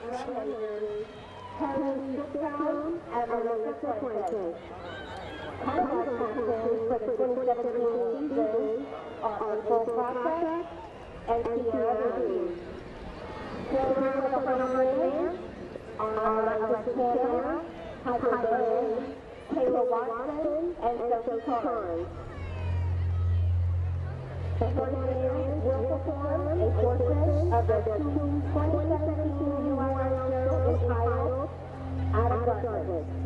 Soloists tonight are John Sawyer, Matthew Anderson, Andy Burnett, Michael Thompson, and Andy Reyes.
All right, boy, the Flower Bluff Hornet Band, well, they sound great tonight. We're at halftime right now, and the Hornets lead the Eagles 14-10. Let's check in now with Nikila Pretier, who's got a great story on the Flower Bluff Hornets football team. Nikila.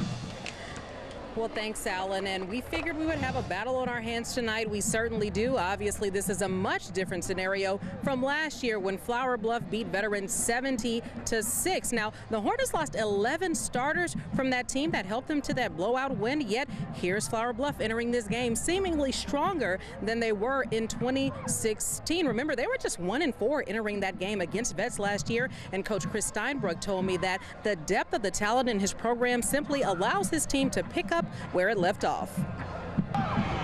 The buzz around the Hornets isn't a secret. In fact, Dave Campbell's Texas Football is picking Flower Bluff to again win the South Zone in District 35A. And they're off to an impressive 4-0 start with some big changes to their roster.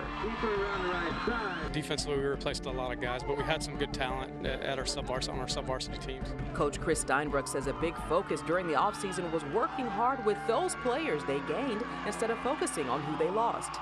We didn't let that stop us for sure.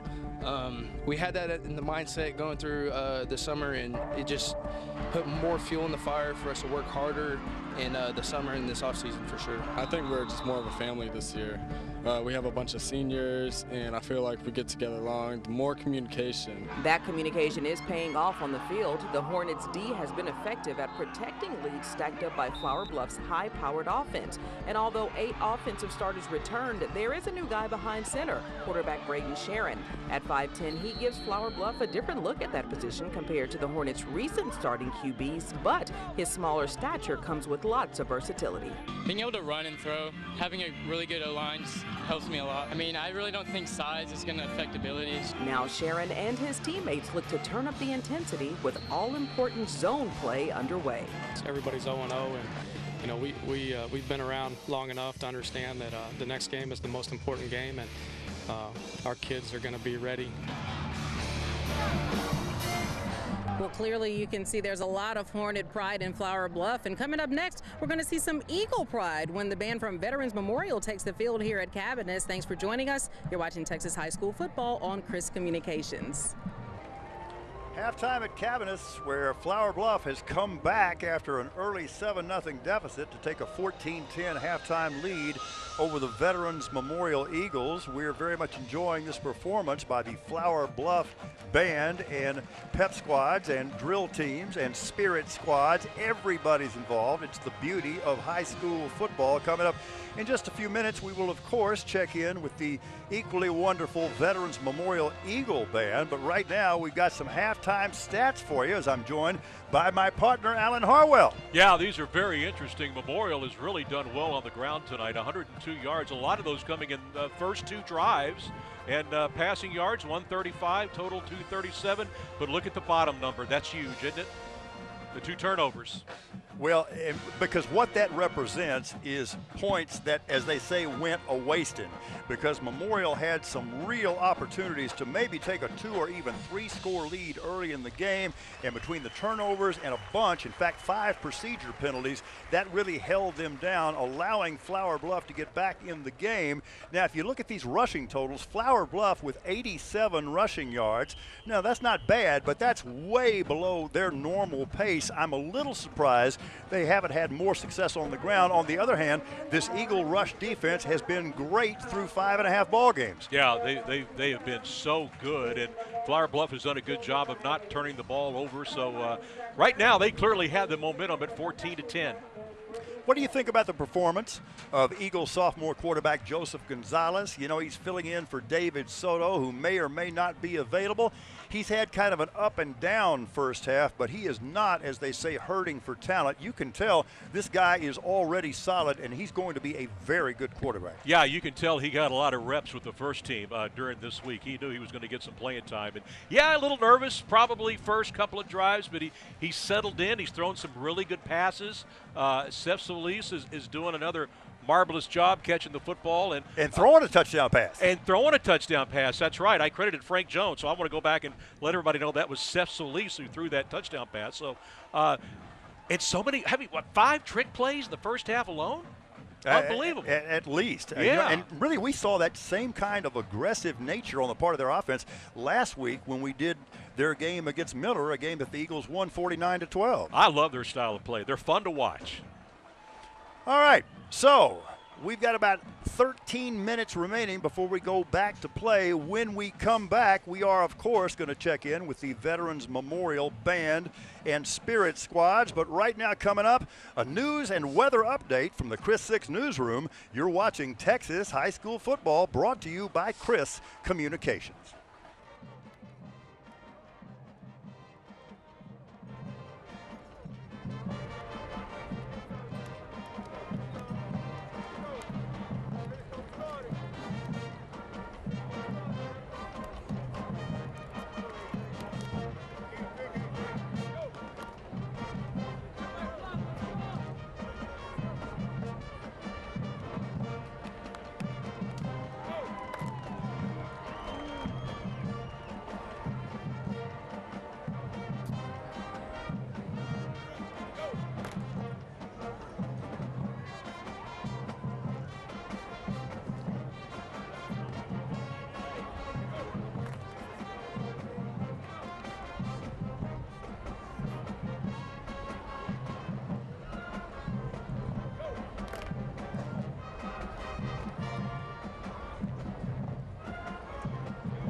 All right, welcome back to Texas High School Football. We're live at Cabinets Field. It's halftime, and the Hornets lead the Eagles 14-10. It's been a great football game. Let's head down to the field right now. We got the Veterans Memorial Band putting on a show. Let's see what they got for us.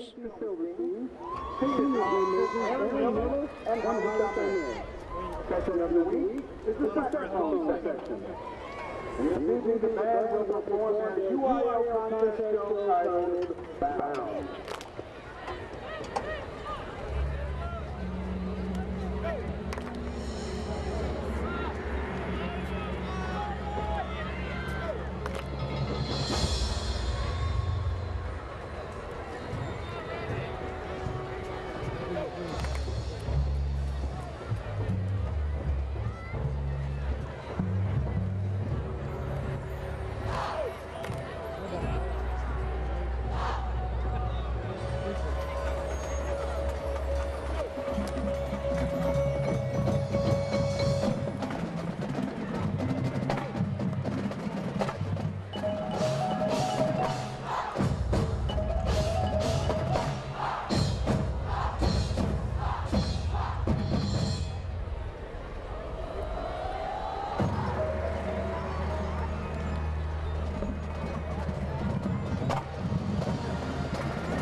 Some wonderful instrumental music provided by the Veterans Memorial Band. How about vocal music? How about The Voice? The blind auditions continue as vocalists from across the country compete to be The Voice. Miley Cyrus returns as the coach this season with Oscar winner Jennifer Hudson alongside returning coaches Adam Levine and Blake Shelton. That's The Voice, Monday at 7 p.m. on Chris 6. We love bringing you these football games, and we got another one to do. We're talking about the 35A championship game coming up on November 9th. The best high school football teams in the Coastal Bend battle for supremacy as the North and South Zone winners go head-to-head for the district championship. Watch that championship game November 9th right here on the CW, and also streaming live on the Chris 6 News Facebook page. You know, Alan, all of us who have the privilege of being involved in high school athletics, we want to do right by these young men and women and by their families, and that's why you and I take things like name pronunciations very, very seriously, because we know people have families. We know they're understandably and should be proud of their name, and I kicked one in the first half. So mea culpa, mea culpa, mea maxima culpa, that wonderful inside linebacker. And by the way, he is a tremendous football player for Flower Bluff. I mispronounced his name. It is in fact Corey Mayak, and some nice lady called the station, which I appreciate and respect, and said, tell that Alexander guy to get it right. Yeah, so I'm going to from here on out. We interviewed him yesterday. We showed him on the sports, and in fact, Nikila had her in her story at halftime, and he's a senior, and he's a great player. I want to bring up one thing real quick, if I could. We did the team stats earlier. I just wanted to mention real quick on Flower Bluff side rushing. We've talked so much about Devin Burlingame. He's got 11 carries for 41 yards, but he's been out rushed by Braden Sharon. Only 5 carries, but he's got 46 yards and a touchdown tonight. You know, the other thing I'm wondering is that I mentioned the fact that the wonderful kind of hybrid player, wide receiver, tight end for Flower Bluff, I'm talking about their starter. This guy is such a good player, Brendan Suckley, 215, 6'2", I should say, 215, and is really a combination of speed and power. I mentioned the fact that he didn't practice yesterday. Right. You know, the coaching staff understandably didn't want to tell us exactly what was going on. It looked like he just didn't feel well. He was on the sideline. They were coaching him up. They were giving him mental reps. But he has not been maybe as big a factor in this first half as we might have suspected. Yeah, no catches tonight. He's still he's waiting for his first catch, and I've got a feeling he's going to get it early in this third quarter. We talked about Seth Solis's, great catches. He's got 4 catches for 45. Remember, 3 of those came on the first 2 drives. Only 1 catch since. Okay, we talk about moves and counter moves and halftime adjustments. Early on, the young quarterback, Joseph Gonzalez for the Eagles, only a sophomore, getting this start tonight in place of the injured David Soto. Allen, he was getting unbelievable pass protection. I mean, he had time to kind of read his mail back there. And in the second quarter, Flower Bluff started coming with a lot of multiple blitzes to get more pressure on him. So the cat and mouse game between these two coaches in the third quarter is going to be really fun to watch. Gonzalez, 9 of 21, 105 yards, 2 touchdowns. You wonder if maybe Semper talked to Soto at halftime, you think, maybe in the locker room? What do you think? You know, I don't know. That's an open question. First of all, we don't know for sure what level of availability he has right now. Okay. So, but on the other hand, you're in a 14-10 ball game. I don't think you can pin the fact that you're behind on the quarterback. Yes, I know he threw the pick 6. By the way, in a situation like that, you see a quarterback throw an interception, and you see him throw it into a space, and you see him throw it between receivers, and you just automatically make the assumption that it's the quarterback's fault. It may not have been. Yeah, and here it is again. Yeah, you never know. It could be a wrong route was run. Maybe the quarterback, the receiver weren't on the same page. But here we go. And now with Flower Bluff getting the football to start the second half, that balance is really going to come into play now, right? A little bit of run, a little bit of pass, you think? Because they ran the ball a lot. In fact, that's all they did for most of the first half. Yeah, again, I want to give credit to the rush defense of Veterans Memorial. This is a big old offensive line that Flower Bluff has, and they can really thump, and Burlingame is as good as it gets. And for the most part, they have kept that Hornet rushing game pretty much in check, although Flower Bluff does lead 14-10 as we go back to play and begin quarter number 3.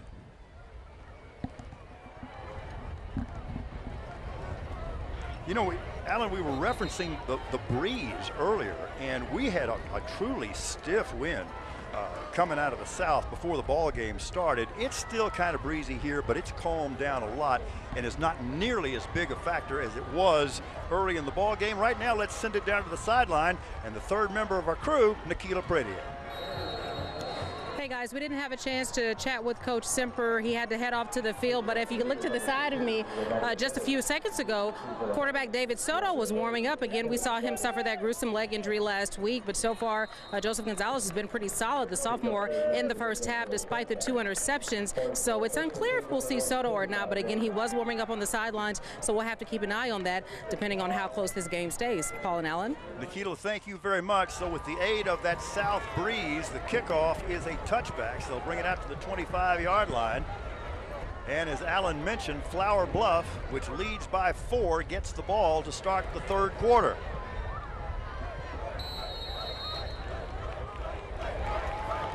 Junior Braden Sharon has gone all the way at quarterback for the Hornets. Devin Burlingame is the running back standing to his left.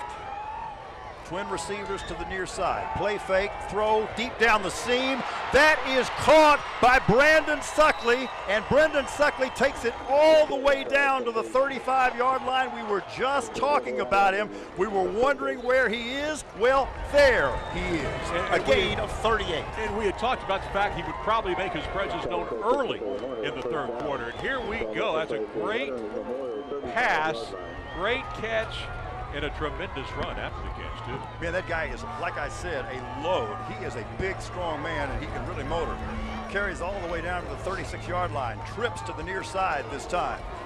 That's Burlingame coming right. Now puts a foot in the ground, cuts it up off right tackle. Got a good gain of about 5 down to about the 31. And Flower Bluff, leading by 4, immediately takes the second half kickoff, and they got something going. Yeah, they've got some rejuvenated energy I see here to start the third quarter.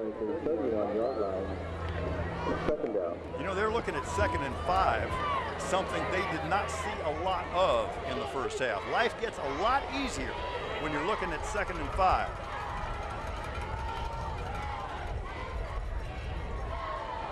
Sharon gives it off. That's Burlingame.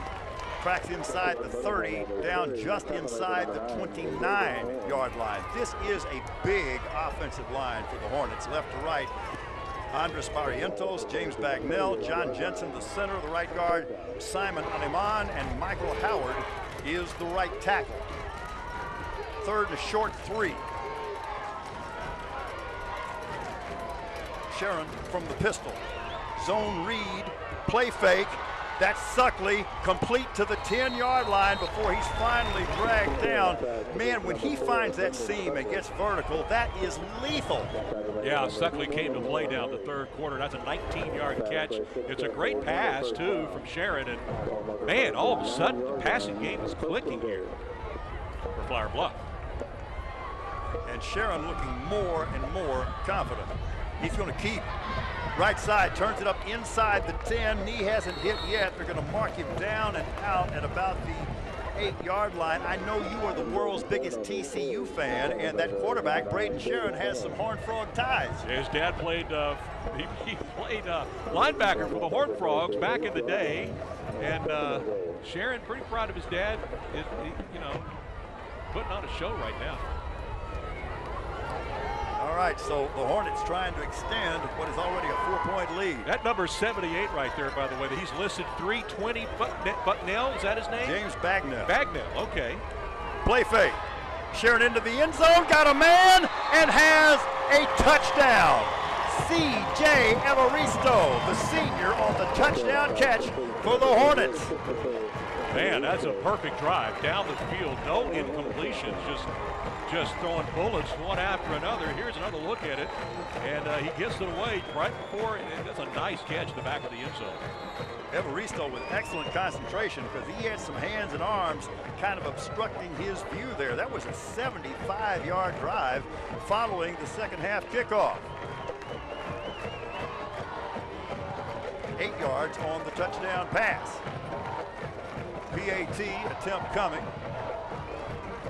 And that's Fab Pilares who puts it through, and with that, Flower Bluff extends its lead to 11. Right now, the Hornets 21, the Veterans Memorial Eagles 10, 9:32 remaining in quarter number 3. Back in a moment. We thank you for, we do have a flag on the play. We'll keep it here while they sort it out. It was declined. It was offside on Veterans Memorial, so much ado about nothing. So let's throw it to break. We thank you for watching Texas High School football, coming to you from Chris Communications. Tonight's game is brought to you by NEC Co-op Energy. To get plain and simple electricity rates for your home or business, visit neccoopenergy.com. Highlights time, and my partner, Alan Harwell. All right, the Bluff, they stretch their lead now, 21-10. They drive it 75 yards on this possession. And look at the play here, the long pass, Brandon Suckley. We talked about him at halftime, no catches. He had 2 big catches on this drive. And here's the biggest catch of the drive right here. Sharon finds Christopher Evaristo back of the end zone. A great catch. Take another look at it. They got the PAT. So now with 9:32 to play in the third chapter, it's 21-10. Flower Bluff starting to pull away a little bit, huh? Alan, you referenced this, but that touchdown catch was really a little tougher than it looked. That was a fine grab.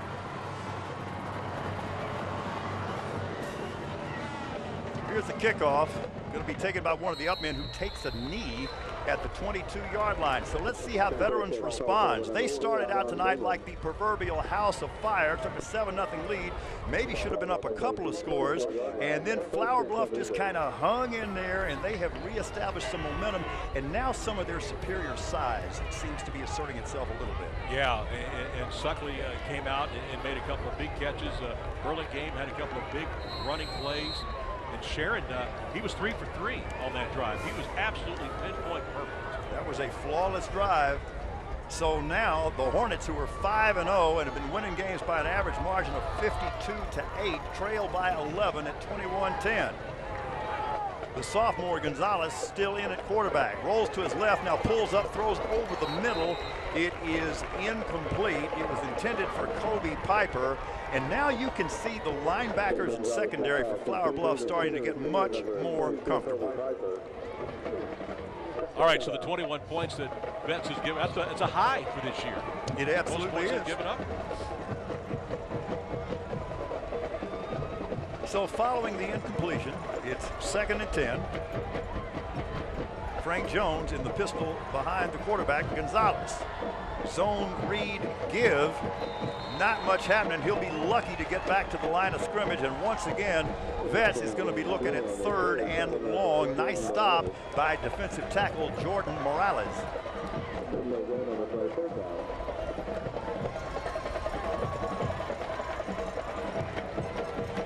So Memorial has been amazing at converting 3rd and 10 tonight.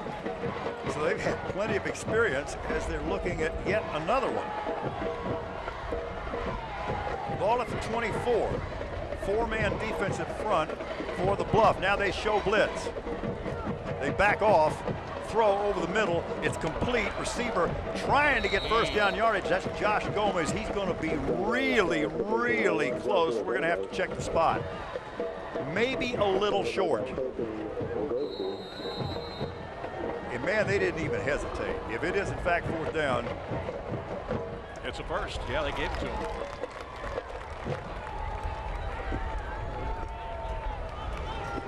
Okay. Okay, the official was decisive about it, which is all you ask. And we got to change a quarterback. Check it out. The junior, David Soto, in at quarterback for the Eagles, trying to rally his team from an 11-point deficit.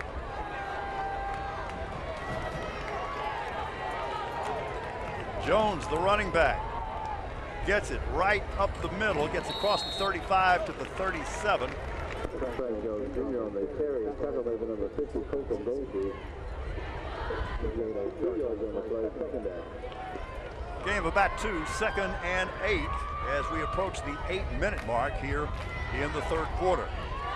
Trips receivers to the near side of the field. That's the short side as well. 4-man defensive front. Here's Soto on the keep after the fake to Jones. Gets across the 40, gets to the 45-yard line, and that play is absolutely going to clear for a first down. That's what he does so well, Paul. He runs with just abandon. He can do so much damage with his legs, so much damage with his arm. Just a great all-around quarterback. Okay, so this time the Eagles will even up the formation as they send 2 receivers to the left side, 2 receivers to the right. Play clock at 14. Soto coming off that knee and ankle injury a week ago. Sweep coming far side. That's Frank Jones, who is not going to get back to the line of scrimmage. He was thrown for a loss of 1, taken down again by that stellar inside linebacker, Javaris Lawson. Boy, he has made his presence known tonight on Frank Jones. He's like spying Frank Jones all over the field tonight. Jones had 71 yards in the first half, so he's got 20 carries trying to get that 100-yard mark again. 2nd and 11. Hornets maybe showing blitz. They get out of it. Soto, deep drop, looking to set a screen, retreats. There was nothing happening there. That screen pass was fully diagnosed, and Soto did the wise thing and essentially just threw it into the ground. There was nothing there. Bluff just pinning their ears back now. They're coming after him big time. They know they got to throw the football on 3rd and 11. They know they're going to come after him hard on this play. But you know what? There was some cat and mouse there too, because one of the reasons they called the screen is because they were anticipating blitz. The Bluff showed blitz. They ran the screen, they got out of the blitz, and they were able to pursue and take down the ball carrier. The game inside the game. 3rd and 11.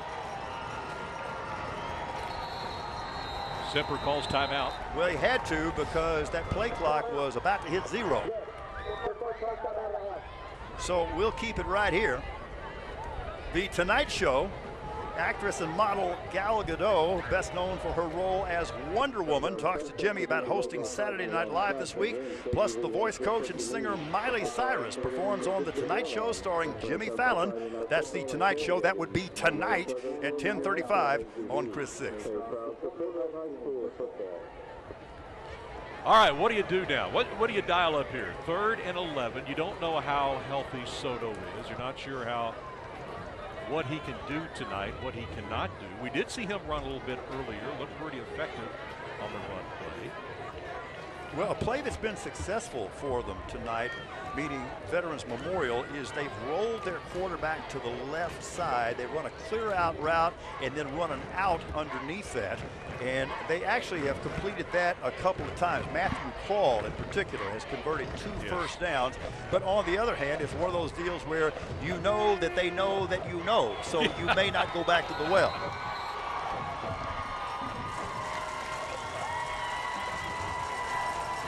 Third and 11. 2 receivers left, 2 receivers right. 3-man defensive front for the Hornets. Maybe a blitz coming off the edge. Motion now across the formation. It's a counter play. Frank Jones going to get back to the line of scrimmage plus a yard, but that's just about it. That was really snuffed out nicely by Tanner Campbell. Huge stop by Flower Bluff. That's going to force the punt now. That's Solis, the punter, standing back about his 30-yard line. And the punt return man is Caden Luke. Luke standing back at about his 22. Clock running, 6:15 left before the end of the third quarter.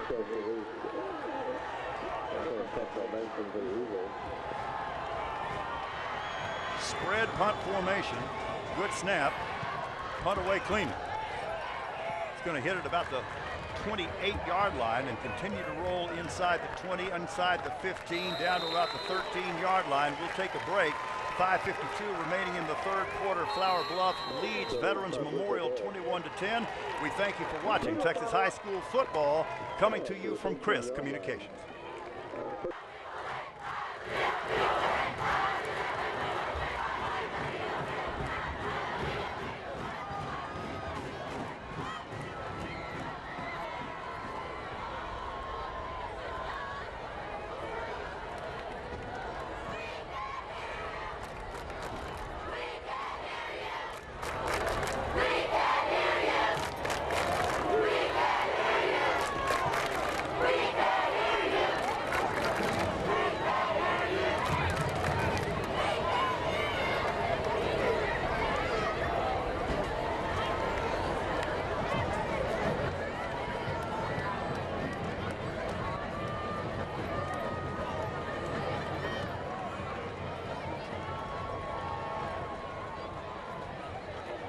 Back to play.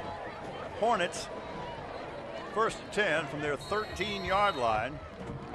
They took the second half kickoff, drove it 75 yards for a score, and they lead by 11 at 21-10. Braden Sharon, the quarterback, gives it off to Devin Burlingame on that zone read mesh. Burlingame is a really strong guy from the waist down. You see him move the pile there? There wasn't much there, Al. He's done that on several occasions tonight, and they like him. He's just a good up-the-middle runner. I'm posing this as a question. This is not a statement. Do you think that the Memorial defense is starting to get a little fatigued? I think they are. It's a humid night, hot, humid. I mean, they've been on the field a lot of the second quarter and most of this third quarter. Here's Sharon, the quarterback, floats right side looking for Suckley.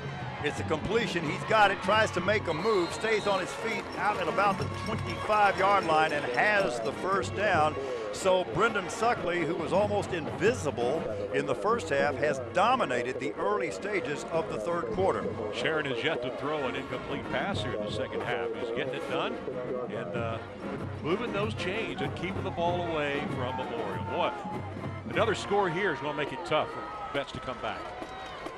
Sharon, the quarterback, ball on the near hash. That's Burlingame.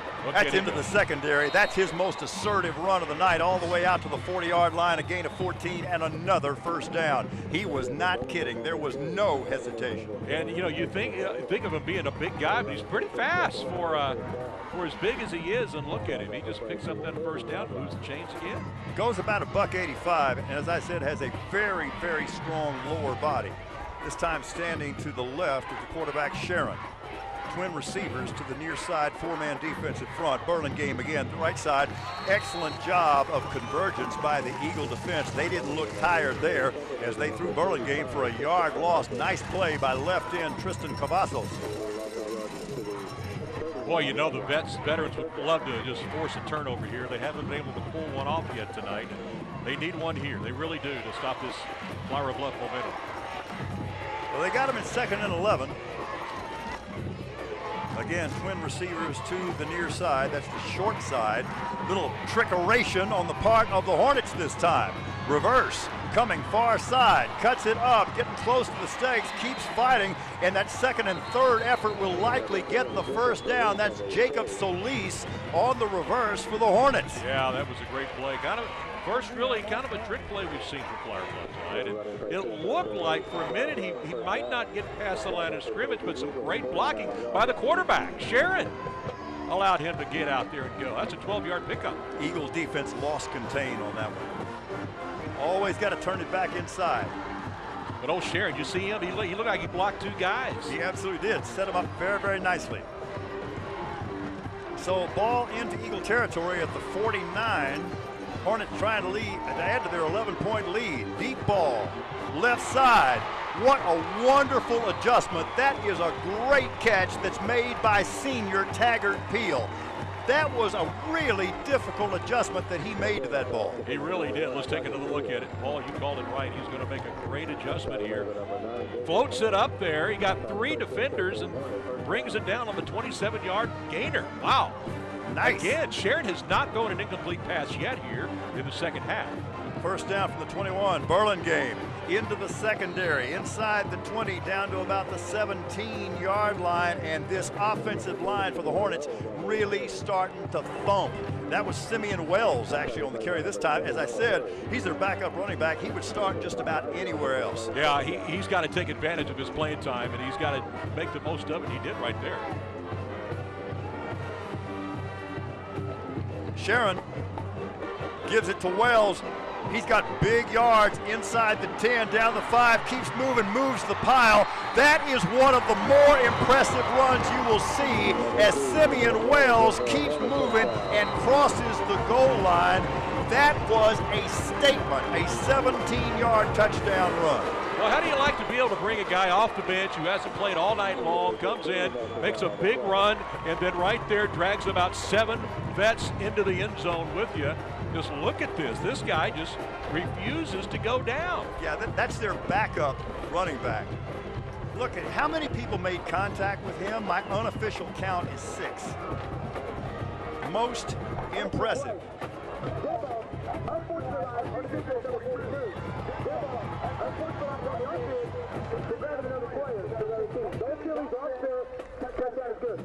Okay, so offsetting unsportsmanlike following the touchdown. So Polaris on for the PAT, puts his foot in it, he drills it, and after falling behind early, it is now, at least for the moment, all Flower Bluff as they extend their lead to 28-10, 2:59 remaining in the third quarter. Back in a moment. We thank you for watching Texas High School football from Chris Communications.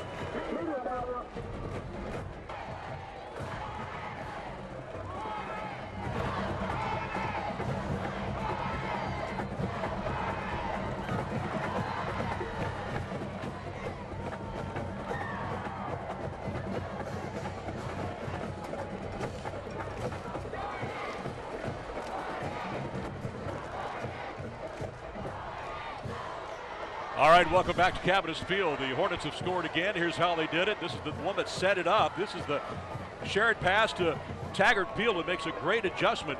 And then just a couple plays later, it is Simeon Wells. He's going to run over and carry several vet would-be tacklers for the score. So, Paul, Flower Bluff has outscored Veterans now 28-3 since the second quarter.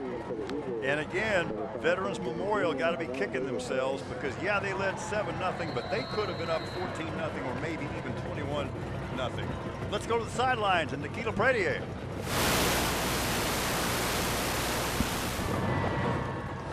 All right, looking back to Nikila in just a moment. By the way, on that great catch by Taggart Field, that adjustment, the cornerback for Veterans Memorial, Gavin Wilkinson, had excellent coverage. That was just a great catch. Short kickoff. Now, did the return man have a knee down when he caught the ball? They say that he didn't. Looked pretty close. He ends up being an impressive return out across the 45-yard line. So now let's go to Nikila Pradier. All right, thank you, Paul. On that last drive, we saw Coach Cody Semper use both the sophomore quarterback Joseph Gonzalez as well as his usual starter David Soto. Now, I did hear Coach Semper chatting with Soto on the sideline, so it definitely sounds like he's planning to use him, if not go to him fully. He asked him how his knee, how his leg was feeling. Soto said it was doing okay, and in his words, he told his quarterback, let's go get this win. So we'll see what this next drive looks like from the Eagles, Paul and Allen. Well, one thing that Soto has not looked at this year is an 18-point deficit, and that's what he sees through the crosshairs of his face mask right now with 2:52 remaining in the third quarter. Motion across the formation to the near side, and yet again a whistle in a place where you would suspect the 6th procedure penalty against the Eagles. Well, it's procedure in part. I would say that delay of game, running out of time on the play clock, is a procedural mistake. So the 5-yard penalty makes it 1st and 15 back at the 40-yard line. Eagles pretty much have to have something before the end of the third quarter. This time they'll send trips receivers to the near side. That's the left side. The guy nearest the quarterback is Josh Gomez. Aaron Lugo now in the ballgame at running back for the Eagles, and he'll get this carry on 1st and 15, only going to get about one. Going to be 2nd and long, and the Eagles have been looking at far too many of those, Alan. They can't get the running game going all of a sudden. They have been able to even Frank Jones has been bottled up here since midway through the second quarter. Flower Bluff's made some tremendous adjustments on their defensive front there. They're stopping the run now. 2nd and 14, clock moving with 2:22 remaining in the third. 4-man defensive front for the Hornets. Zone read, keep. This is Soto running with that injured leg, but man, he shows some courage there. He actually took a pretty good shot to the thigh pad there, and he's got some yardage out to about the 49-yard line, but it's still going to be 3rd and about 6. Yeah, if you're a Vet fan, you kind of got to be holding your breath on plays like this because you just don't want it to hurt it any worse than what it is already. Here we go on 3rd down. That is Frank Jones up the middle, and he is going to be shy of the first down by about 2 yards. Now keep in mind it's an 18-point ball game, and all night long we have seen that Veterans has no misgivings about going for it on 4th down. 4th and a long 2. Oh my goodness, it's a play fake. They throw it out to the receiver. That is Josh Gomez. Now, did his knee hit? We're going to have to see where they mark it. They do mark it as a first down. So that was a great fake there. I tell you what, Jones carried out the fake and really got blown up. Soto gets it out to the wide receiver Gomez. He does a nice job of at least getting it past the sticks there. So the drive continues with the ball at the Flower Bluff 43-yard line. Boy, great call. Great call. Yes, it was. Keep this time. And nothing going on there. Matter of fact, they're going to lose a full yard. They were lucky to get the ball back there after they dropped it. Well, no kidding. It's always alarming to see that ball rolling around on the green. Man, I just can't say enough good things about Flower Bluff inside linebacker Javaris Lawson. He is a disruptive force. He's the one that made the big hit when he thought Frank Jones had the ball a moment ago. He thought he had himself a big play. Here's Jones coming right side, gets the perimeter, turns the corner, and gets down around the 36-yard line. He's going to be short of the first down, but it's manageable now at 3rd and about 3.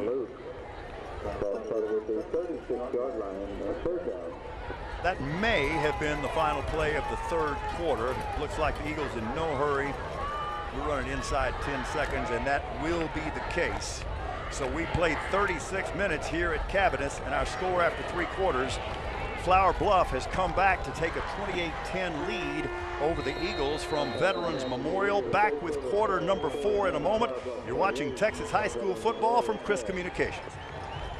Back for quarter number 4. Tonight's game is brought to you by these sponsors. We thank you very, very much. Unofficial total yardage totals after 3 quarters. Although Veterans Memorial trails by 18, they still have a slight advantage in total yards, 270 to 264. 3rd and 3. Soto looks left side, sets a screen to Seth Solis, and that is that man again. That man being Javaris Lawson. This is one good-looking linebacker. Yeah, if you're looking for a defensive player in the game tonight, he's got to be the leading candidate right now. He's all over the place. Well, they made some great adjustments at halftime. Flower Bluff, their defensive coordinator, has really turned this thing upside down. A complete and total turnaround from what we were seeing early in the first quarter when the Eagles looked at times unstoppable. They're looking at 4th down, 4th and a full 6, almost 7. Soto, the quarterback, 2 receivers left, 2 receivers right. That is Frank Jones, their running back. And they've got some confusion, or at least, I say confusion, they may actually have been just kind of looking at that defense, seeing if they were going to get the look they wanted. They didn't. They take the delay penalty, and that changes things. Now you punt it away. Yeah, that's a good point. Yeah, it really is. Let's take another look at Lawson here. Look at him just, before a big guy, he gets over there pretty quick. Are you kidding me? Are you kidding me? Man, he's there. He's Johnny on the spot. That play was even better than it looked the first time.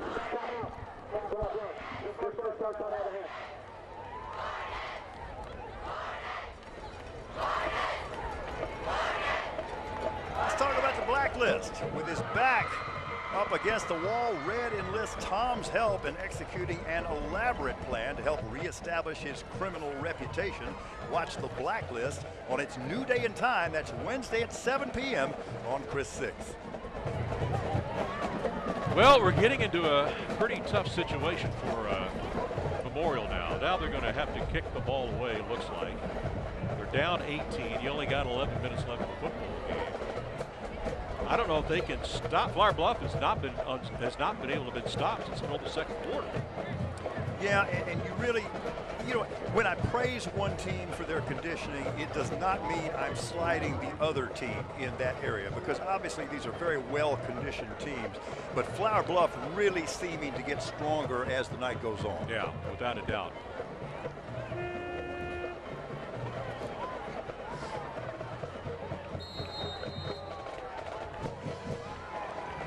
So as Alan said, the Eagles will punt it away. They're going to get it away from about, well, they're not. It's going to be a fake punt, a long pass into big coverage. And you know what? This is what happens in Texas high school football. They do something like that on fourth down. They throw it up and they make it happen. That is J.P. Newman on the catch for the Eagles. I love this sport so much. Well, it's number 10. That was Gonzalez. Yeah, and he just out jumps everybody. That was almost a must play. You really couldn't afford to punt the ball away and allow Flower Bluff to drive it back down on you. You almost had to take a chance. Yeah, I guess so, and I feel so good for J.P. Newman. Remember, he had kind of a tough start tonight. You know, dropped the ball on the gadget play that should have been a big play, but that more than atoned for it. That was a big lead catch. I mean, he had to go up and fight for that one.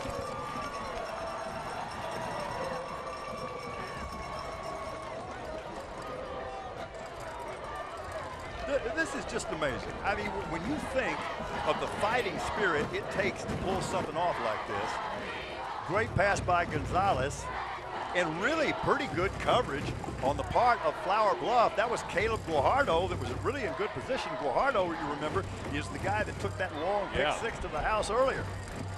Well, you got to love Semper's attitude. I mean, he's already pulled out the playbook tonight. He's still finding ways to make things happen when you don't think it's going to happen.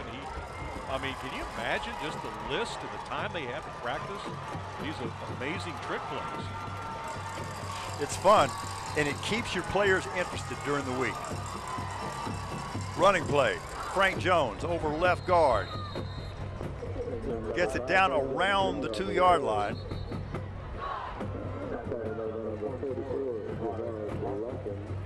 And Gonzalez remains in the ball game at quarterback for the Eagles. That's interesting. That's an interesting call there.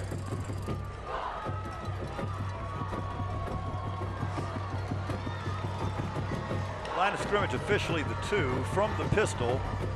Play fake, fade route, left corner of the end zone, and that's a touchdown, and that's Seth Solis. That is Seth Solis, his 8th touchdown reception of the year, and the Eagles are back in it. They had to make something happen, and they certainly did on this drive right here. Check it out. He throws it where only Solis can catch the football. Back corner of the end zone. Very well done. Oh, that's good stuff. And by the way, you cannot fault the cornerback there. Kenny Whitehurst was in great position. The PAT is good, and this is getting interesting again. 10:05 remaining in this fourth quarter, and the Hornet lead is cut to 28-17. Back with the final 10 minutes or more in just a moment. You're watching Texas High School football from Chris Communications. All right, welcome back to Cavanis Field. Veterans Memorial back in this football game thanks to this great pass. Jason Gonzalez, fade pass to Seth Solis where only he can catch the ball. So now the Bluff leads 28-17 with 10:05 to play in regulation. You know, this is a little early, at least according to conventional wisdom, for an onside kick.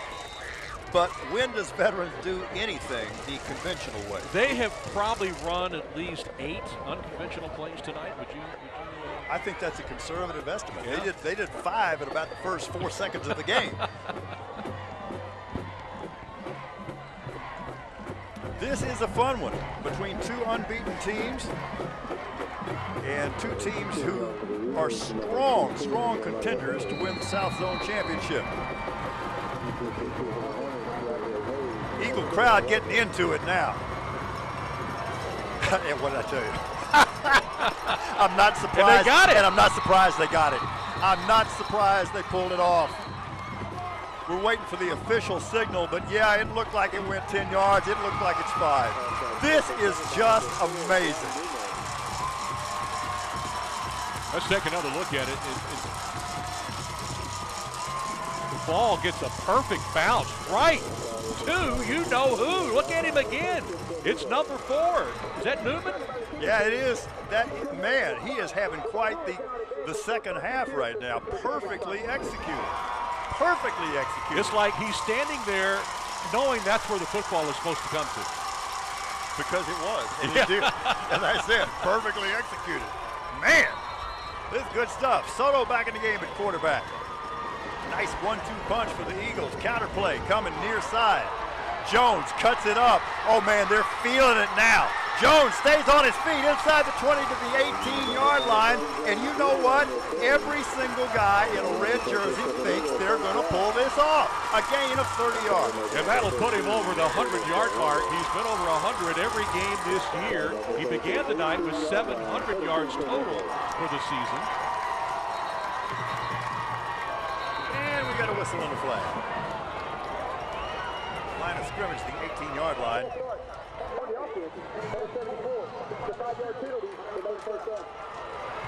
Jones officially now 25 carries, 119 yards. So he has gone over the 100-yard mark in every single one of their games this year. So that gives him 819 yards rushing for this season alone. He's about to hit 1,000, folks. First and 15. Soto swings it out, far side. It's complete. Down around the 18-yard line, so didn't really get much. That was Josh Gomez on the catch for the Eagles. I can already see it now. They're going to score and go for 2 to get within a field goal. I'll call that right now. I love it when you think like a coach and you're thinking 3 steps ahead. There you go. That's good, yeah. Going to be a 1-score game if they can get that 2-point conversion.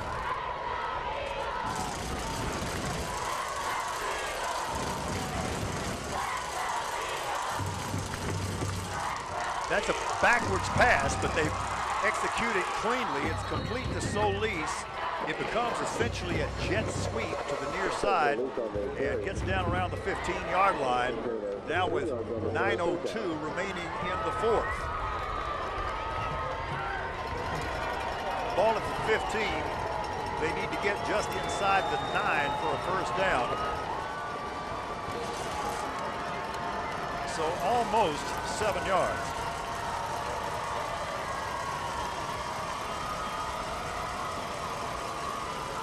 Running play, near side, Jones cuts it up. Another flag, though. And yeah, there is on the far side of the field.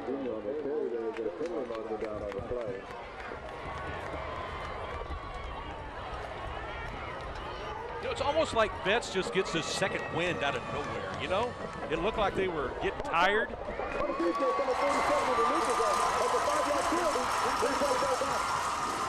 know what happened there? The bluff lined up offside. And that's going to turn 3rd and 7 into 3rd and 2. Ball at the 10-yard line. Option play, near side, quarterback keep, going for the pylon, gets inside, scores. What a turnaround. We have seen such wild swings in momentum in this game. And right now, Mo is all Veterans Memorial. All right, let's take a look here. I don't think he was touched on this run. Let's check it out. He's going to run in untouched, makes it look easy. They are going to go for the 1 point. PAT. Beautiful block by tackle Ryan Hernandez, who got the seal block and enabled the touchdown. The PAT is good, and don't look now but this is a full-on slugfest with 8:42 remaining. The Hornets' lead is cut to 28-24. Back with what promises to be an exciting finish in just a moment. We thank you for watching Texas High School football from Chris Communications.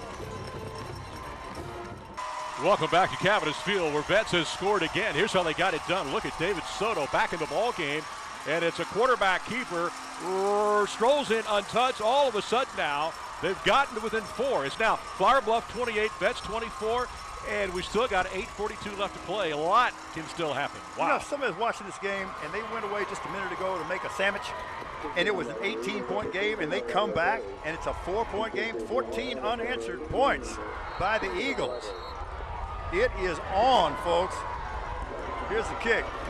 High, short, end over end. Bobbled at the 30-yard line. Wow, scramble for the ball. Memorial thinks they have it, but the indication goes the other way. Oh, man, and every Flower Bluff fan in the place breathes a sigh of relief. Got a flag on the play. I really thought Vets had recovered the ball, but apparently not. Looked like number 6 had it. Let's see what the call is.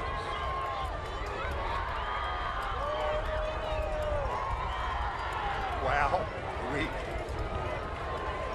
And now the onus is back on the Flower Bluff offense.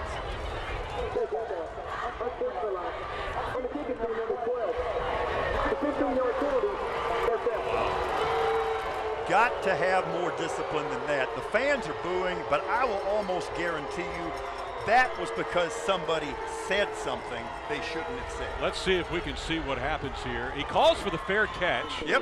Goes right through his hands. It looks, well, I can see now how Vets did not recover the ball. The ball rolled around quite a bit. Now there's probably a lot of talking going on. There's number 12. Not sure what was said. Bluff's got the ball at their 47-yard line, clinging to a tenuous 4-point lead. Deep ball. Down the middle, got a man wide open and overthrew the receiver. That would have been a walk-in score to Taggart Peel, but Braden Sharon just didn't put quite enough air underneath that one. Well, that have brought down the house. If they had connected on this. This is perfect. Oh, man, he's open. Look at that. And that's against what they call cover 0. There was no free safety.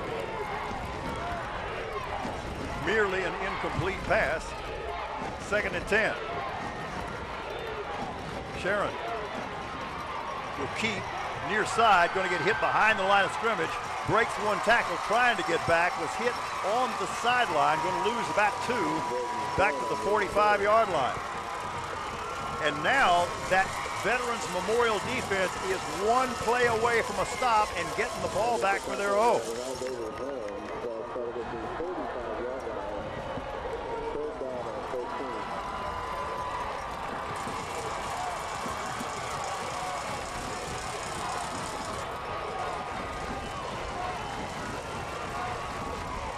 Sharon protected well, throws deep down the middle, again has a receiver open, and again the ball is just slightly overthrown.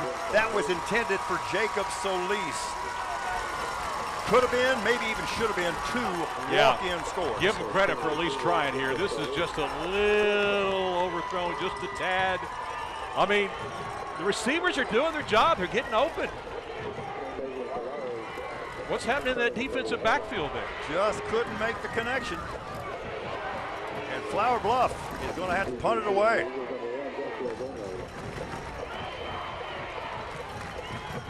Rugby style. Pilares gets his foot into it, and it's going to be a very effective punt, that's for sure. They're going to kill this down at the 1-yard line. That is effective. How about perfect?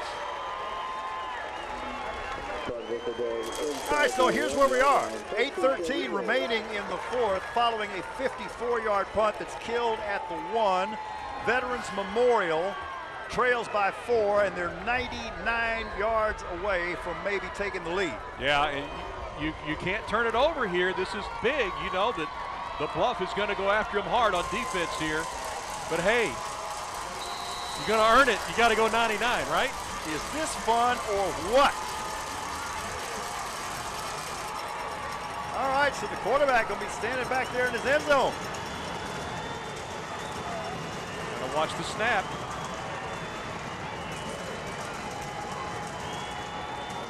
Oh, ball loose in the end zone. Wild scramble for it. Oh man, Flower Bluff thinks they have it. We're awaiting the official signal. They're unpiling him. It's a touchdown. Oh man, unbridled joy for Flower Bluff and just total heartbreak for the Eagles. That was Alec Mish, the defensive tackle, a senior, who makes the touchdown recovery for the Hornets. It was a good snap. It looked like maybe Soto took his eye off the ball for just a brief moment. And the Flower Bluff Hornets, wow, talking about regaining Mo here. Okay, you know what? Long way to go. But when all is said and done, the biggest play of this game might have been that 54-yard punt that gets killed at the 1-yard line. Amen to that. That says volumes. Volumes. So Polaris, the guy who executed that punt, now going to try to add the PAT. And does so. 8:07 remaining in the fourth. The Hornets up their lead to 11 at 35-24. Back in a moment. As I said, this is a good one. We thank you for watching Texas High School football from Chris Communications.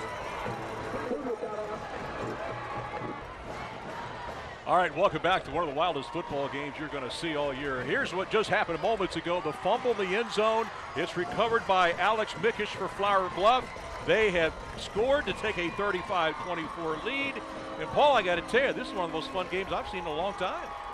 There have been such wild swings in momentum, and each team is playing to win. Sometimes you see teams play not to lose, not tonight, because even though it's the zone opener, when all is said and done, this game could be for the South Zone Championship and the right to represent the South in that District 35A championship game on November 9th, which we will be bringing to you right here on the CW. Polaris set to kick it off for the Bluff. Here we go. With the aid of that breeze, it's going to be a touchback. But you got to go back to that punt. That punt was just unbelievable. That was as good a punt as I have ever seen in a high school football game. You know, and there's so much going on. You think a punt is a simple play, but they ran the rugby punt, and Polaris goes to the right side. That enables the coverage to get far enough downfield where they can get behind the football and kill it at the 1. Unbelievable. Saturday Night Live is coming off its most watched season in 23 years and 9 Emmy Awards. Don't miss the best in satire and sketch comedy with host Gal Gadot and musical guest Sam Smith. Saturday Night Live, Saturday at 10:30 p.m. on Chris 6. Difficult, but not impossible. That's the situation facing Veterans Memorial, rather, as they trail by 11. Option pitch, near side. Running back turns it up. That's Frank Jones. Tough running back. Gain of only about 3. Looked like that might be good for a little more than that, and it's Javaris Lawson again on the tackle. This time they'll take Lawson, the inside linebacker, and walk him out on the slot inside receiver on the right side. Running play coming near side. Across the 30, across the 35 goes Frank Jones. That's the tough running before he is bounced out of bounds by Dylan Byerly, the junior free safety. There is a lot of adrenaline on you try saying that. Adrenaline on both sides of the football right now. They're just going at it 110%. Doesn't get any better than Texas high school football. On first down, Jones again, right up the middle. Gets a couple, clock continues to run with 7:26 remaining.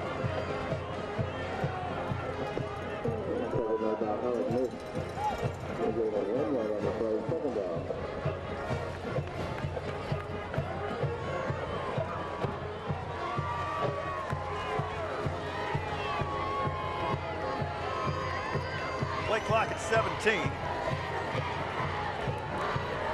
2nd and 9. Movement before the snap. Could be a defensive offside free play. Now, it's intercepted for the moment, but I think this is going to come back because I think Flower Bluff is going to be called for defensive offsides. The quarterback knew he had a free play, threw it up for grabs. Yeah, certainly looked that away. Number 6, that was Corey Magic again with the pick.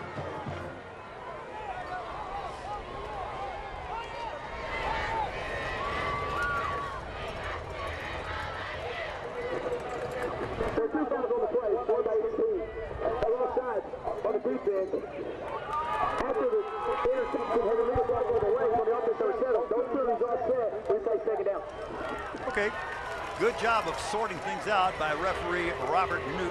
They've done a great job tonight, this officiating crew. We had a chance to visit with them before the game. They love this stuff as much as we do. We had a good time. They live for this stuff, I'm telling you.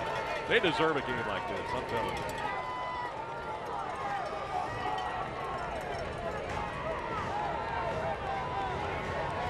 So after the offsetting penalties, game clock is stopped with 6:50 remaining. Frank Jones, the running back, takes it coming near side, gets past the defensive line, but the second level catches up with it. Excellent job of pursuit by the weak safety, Caden Luke.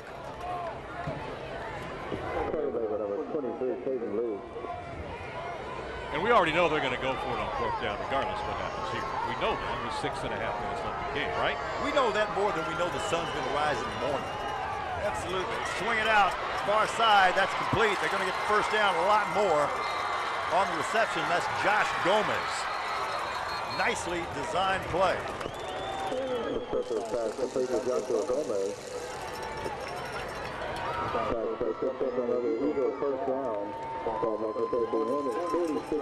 Taking a look at this. I mean, this guy, not sure where exactly he steps out of bounds, but he kept turning. They're going to mark it at the 47. 12-yard pickup. All right, so first down play coming. 3 receivers to the near side.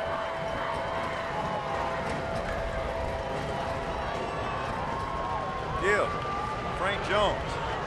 How strong is he? He got nailed by 3 guys about a foot behind the line of scrimmage and winds up with a 2-yard gain.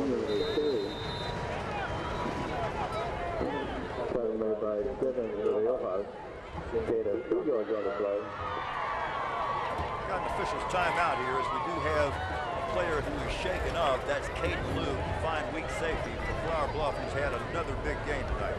He really has. Well, what a game this has been. 35-24 now.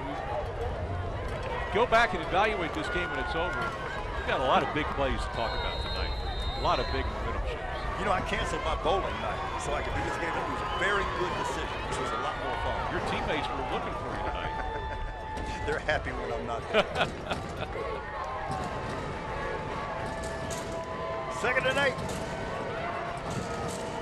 Eagles have to have something. Trailing by 11. Quarterback, pull it down. Keith got the first down, got more inside the 30, inside the 20, got one man to beat. Hit at the 10-yard line and dropped, but still a very productive effort by the quarterback. That's David Soto. Yeah, that's showing that kid. He's got a lot of bravery coming off that injury, and he's going to take a pretty good hit. But he looks pretty good here. He looks almost 100% the way he's running here. That's a gain of 32, and that's a sight we did not expect to see a week ago tonight. That no, I didn't either. Really nasty. 1st and 10. Sweep coming, far side. Once again, that's Josh Gomez. And he is down close. He is down among them, and we do have a flag on the play.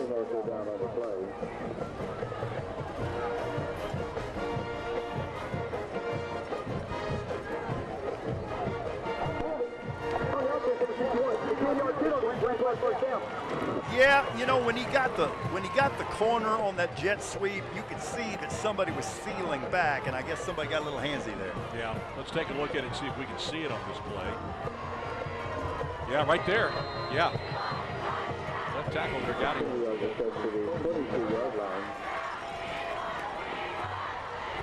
It's a big penalty. Moves the ball back to the 22-yard line. They got to get down inside the 3 to get a first. And there's only 4:47 remaining in the 4th quarter. Yeah, this is good for Flower Bluff. They're running that clock. Swing pass, near side. Solis trying to make a move. Now tries to get out of bounds, and that's not a bad decision because if nothing else, he stops the clock with 4:34. And look who was over there. Your man, 44. Again, on the stop. That is Javaris Lawson. I bet his mailbox is pretty full these days. There are a lot of college teams that are going to love to have that guy on their team. He is as smart a football player as he is physical. Line of scrimmage, the 22. They got to get down inside the 3-yard line. Running play, near side. Jones makes one man miss, makes another man miss, stays on his feet, kind of crawls down around the 16-yard line. And that's a cramp. Oh, that's a man, Caden Luke again. That does not feel good, I know. No, it just doesn't.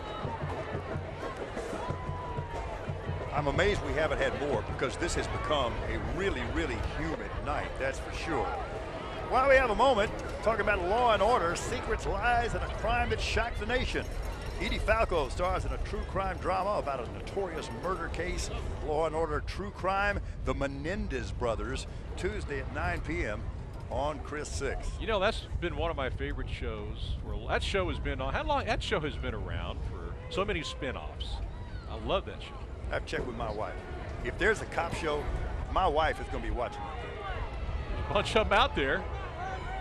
You probably have to watch them too, right? It's a labor of love. It's a joy. Anything you say, dear.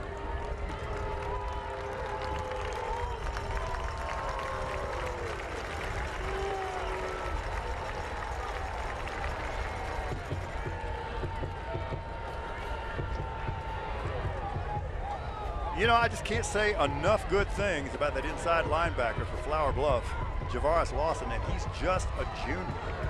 Went into this game with 17 solo tackles. Seems like he's doubled that tonight alone. Big third down.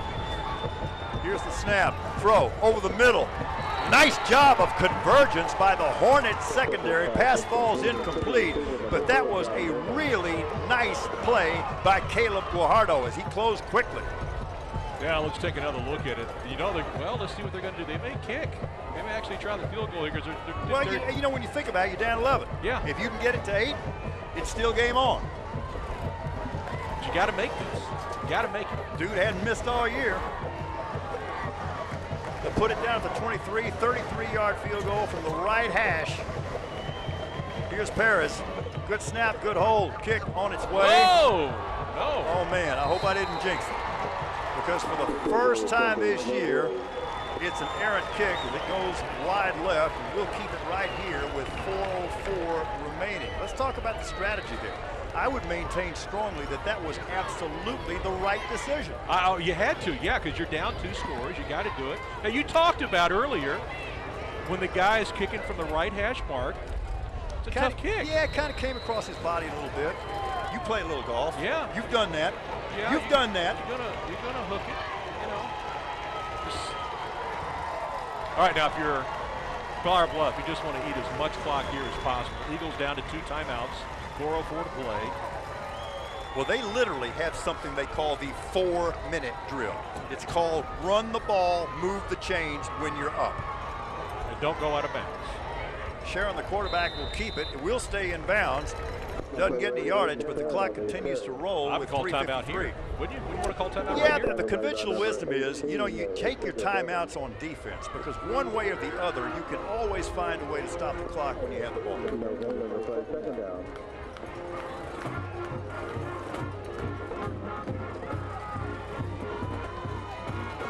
Gain of 1, 2nd and 9. Sharon, the quarterback. That's Burlingame with the ball. And he's got a very short gain, setting up a really interesting 3rd and 8 situation. If the Eagles can get a stop here, they'll get the ball back. Trailing by 2 scores, though, at 35-24. And the play clock is just now starting, so they could actually run off another 20 seconds here if they want to. Let's see if they do that.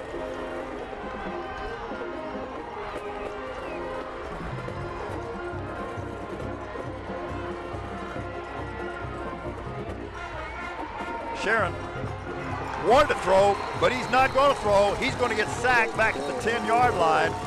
That is Kyle McAllister, the inside linebacker on the blitz, and among other things, this is going to set up a really interesting punt because the Hornets are going to have to punt it from their end zone.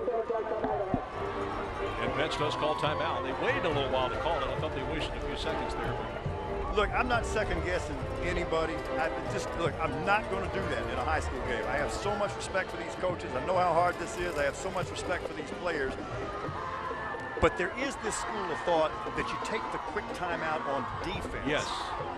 Had they done that, they would have probably another minute maybe to play with right now at least. Almost. Yeah. What a good ball game this is. Oh man, this has been terrific. This has lived up more than to the billing. I mean, this is a true marquee matchup. We got more games tomorrow night. I'm going to be over at Buck Stadium, Gregory Portland. Well, they've caught fire all of a sudden. They're going to play Miller. Miller's going to try to bounce back from that tough loss a week ago. Cal Allen's going to be over at Toloso Midway. Well, you're right about the GP Wildcats. All of a sudden, they are no fun to play They're scoring whatsoever. in the 50s, yeah, with ease. They've got a trio of players that will knock your socks off. All right, so if you're the Eagles, do you come after the punt or do you set up the return? I say you got to go after it. Here they come. Kick away cleanly by Polaris. Kind of a wobbly punt. Takes a Flower Bluff roll, goes across the 40, going to be killed at the 42-yard line. Clock stopped with 2:37 remaining, and the Hornets leading by 35-24. That was a 31-yard punt. All right, so you got to score and get the ball back quick. So you can't mess around here. Well, if they score, the one thing we know, they got about the slickest onside kick team around. They do. That is for sure. That has been on display tonight. All right, so go back to the sophomore quarterback. That's Joseph Gonzalez. And that may be because he may be the better deep ball thrower. Yeah, I would just speculation. I'd throw it 40 yards right here, and they're going to. Pump fake, throw near sideline, Solis, complete. First down at the 21-yard line. This Solis guy is pretty good. He really is. Let's see how many catches he's got now. I know he let's see if we got for the update here. 8 catches tonight. Line of scrimmage, the 21. Gonzalez, the quarterback. They'll give it to Frank Jones right up the middle. And he gets a gain of about 4. Clock moving, 2:11 left in the fourth.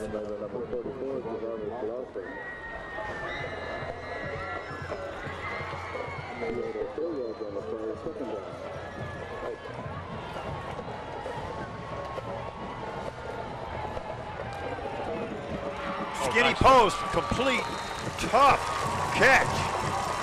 Soto in the ball game, and it's complete to J.P. Newman. Tough physical catch by J.P. Newman, who showed some guts tonight. Quarterback keep, not going to get it in. It's going to cost us some time. Clock moving, 1:40 remaining.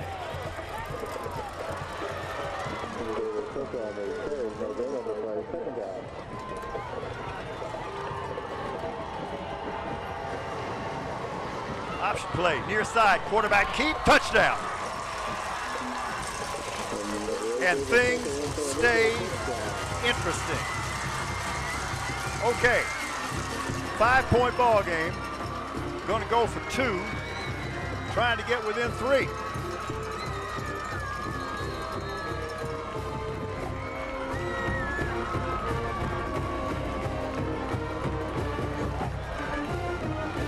Yeah, this is huge because they can get the onside kick. All they need is a field goal to tie. All right, here's the 2-point attempt. Action coming near side, running play. Solis tries to turn the corner, but they string it out. That was an excellent stop on the part of Henry Hoffman for Flower Bluff. Nice job, and that's a big deal because now there is no other path to victory for the Eagles other than a touchdown. That's for sure. They had to get that 2-point conversion. Now they got to get a lot has to happen still Got to get the onside kick. Then he got really actually plenty of time, minute 24 with one timeout left. It can be done. Well, we will know shortly. We will know shortly. We're going to take a break here. Back in a moment, but we'll know shortly whether this game is still on following the onside kick attempt. Back in just a moment. We thank you for watching Texas High School football coming to you from Chris Communications. Tonight's game, and it is a great one, is brought to you by NEC Co-op Energy. To get plain and simple electricity rates for your home or business, visit neccoopenergy.com. So here we go. You know, remember it was scoreless after one. We've since had 65 points scored. Things did pick up. Yeah. Okay, so the last time they executed this onside kick, it was to the right side of the formation. Every indication is they're going to try this one to the left side. But on the other hand, they could do that swing your leg behind it thing, come back over here. Let's see how many different onside kicks they have. They do go left side. Whoa! They carom it off a guy, and you know what? Of course they got it. How many different ways are there? The strategy there was kick it at somebody, kick it at the speed of light, have it carom off him, and have a guy there to get. Of course they got it. And of course we still have a game with 1:22 left. And hope it bounce back your way and not go out of bounds. That's unbelievable right there. They got plenty of time. That was senior C.J. Evaristo, who earlier caught a touchdown pass, who came up with the ball for Veterans Memorial and keeps this game alive. Line of scrimmage, the Eagle 46. What a classic football game this has turned out to be.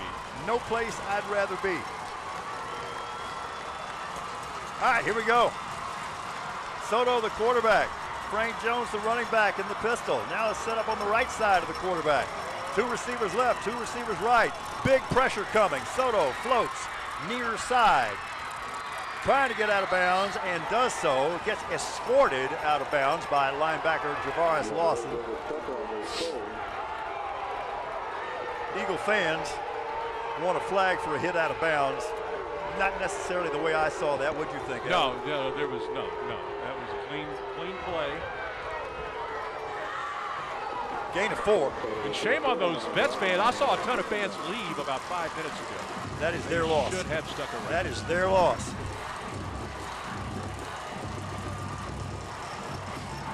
Second and 6 from the 49. But the real stat here is on the clock. 1:15 remaining. Jones coming near side. Trips. Does get into Flower Bluff territory at the 49. They're going to get charged that third timeout, aren't they? Yeah, it sure looks that way. We'll keep it right here. Well, let's see. We've had gadget plays. We've had onside kicks. We've had 54-yard punts killed at the 1-yard line. We've had fumbles in the end zone. Interception returned for a touchdown. Oh, yeah, there was that. Yeah, 73 yards. This game has had it all. Had a long field goal. Yeah, we've had that onside kick. I mean, it's been unbelievable tonight. This play has pretty much had it all. Here it is again. Wow. Can't draw it up any better than that. Well, and think of the way that was executed. That was a knuckleball by Paris, and that's not an accident. They practiced that. That was impossible to field. How do you defend first that? Baseman's mitt for that. I know, there's almost no way to defend that play. Good stuff. Ball at the 49. Soto looks near side, complete. That's Newman. Gets tracked down from behind. They're trying to strip the ball. He holds on to it, and in fact has the first down at the 43-yard line, so the clock will stop while they move the chains. And they were not charged a timeout, by the way, a moment ago, which is interesting. It is interesting.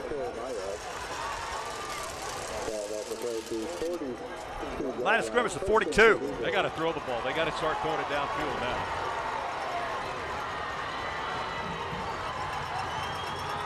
That's Gonzalez. Throws over the middle. Another tough catch into tight coverage. Seth Solis. Line of scrimmage the 23, and you better believe these Eagles believe they'll spike the ball, stop the clock. 29 seconds left. Take another look at it. couldn't afford a sack here to stop it, to keep the clock running. He's going to avoid the rush. Throws a perfect pass. Great catch right in between two defenders. And that was the 19-yard play. The sophomore Gonzalez on that throw. Pump fake. For the game winner. Into the end zone. That's a touchdown. Do you believe what we just saw? Josh Gomez, I'm not going to call it the winning score yet, but it is the go-ahead score as Veterans Memorial, which was down 18, now with a 1-point lead, 36-35, and the PAT upcoming. Just about the darndest thing I've ever seen. This has been one of the most incredible games I've ever seen, that's for sure. And they still have that one timeout left. But now the Hornets have one timeout with 21 seconds to play. Let's take another look at it. Both quarterbacks have had incredible nights tonight. Let's talk strategy.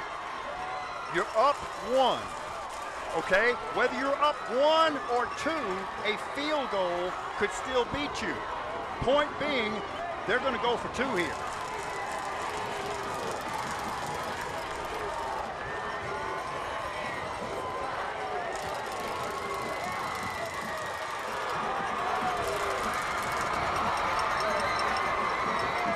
I've been to a couple of Caldwell County fairs, but I've never seen anything like this.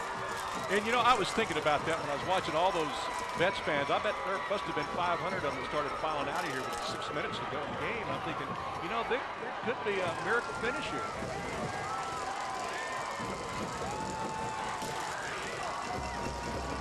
Wow, how do you think Flower Bluff feels right now?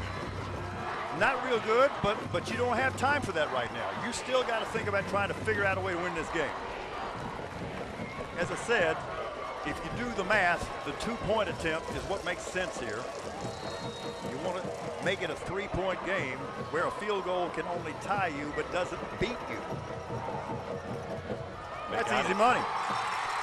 And they execute it. And that's Josh Gomez again, and it's a 3-point game. And it's 38-35.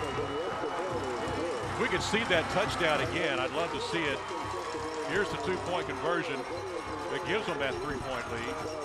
And that's Gonzalez on the throw. That's a sophomore. Yeah, he's grown up in this football game. All right, here's the touchdown to number 1. Yeah, absolutely. Yeah.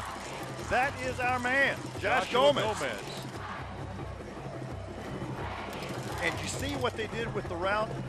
Okay, they had another receiver run a post to hold the safety, and then they snuck Gomez in behind that, and he was pretty much wide open.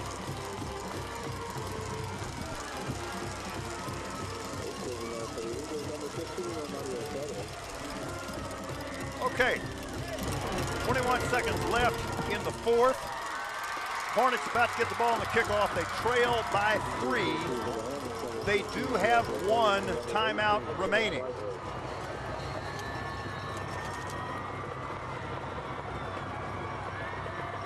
Here's the kickoff.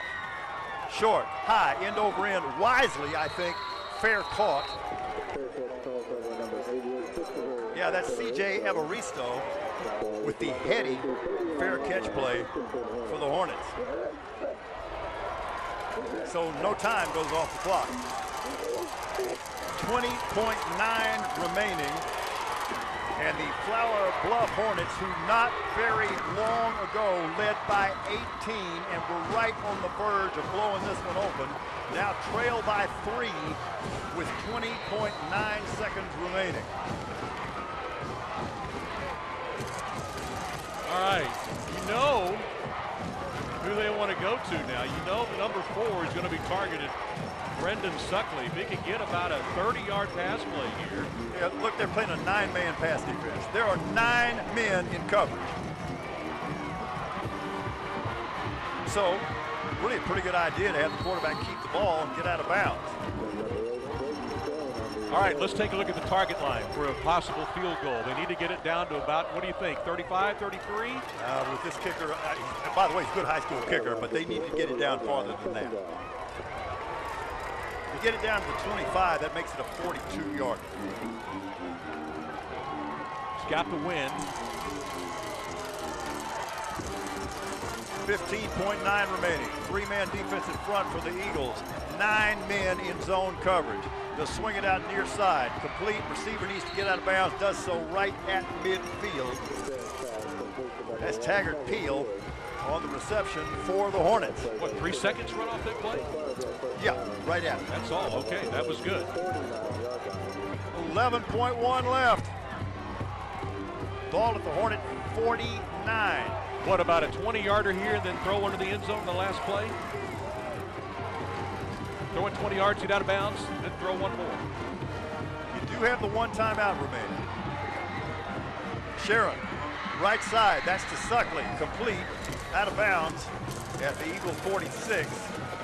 But the Eagles make that trade. They gave up a few yards, but they gained some seconds. Now just 6.6 remaining on the clock.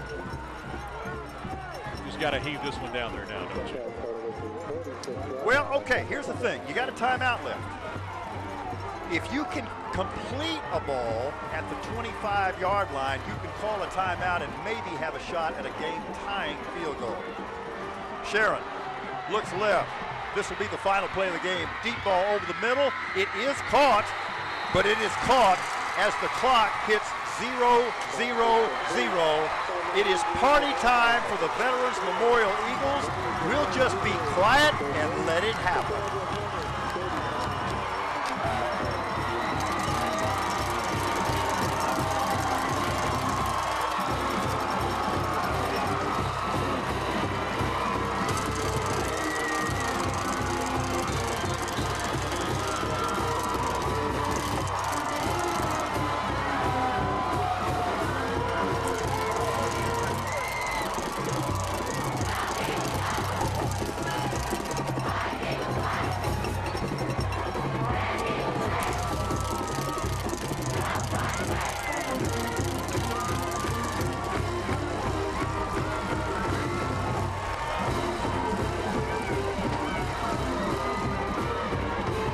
Look at the contrast and emotions there, but still sportsmanship on display.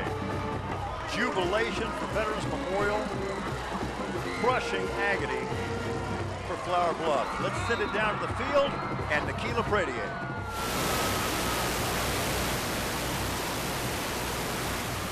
Okay, having a little trouble with Nikki's mic. We'll get to that in just a moment. Coach, unbelievable game. We got it straightened out. Really strong performance from your kicker, your special teams.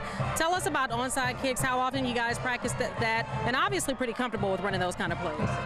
Well, we practice it every day. I mean, it's something that we know when we get into tough ball games. It's something we're going to need, and so it's something that we routinely practice.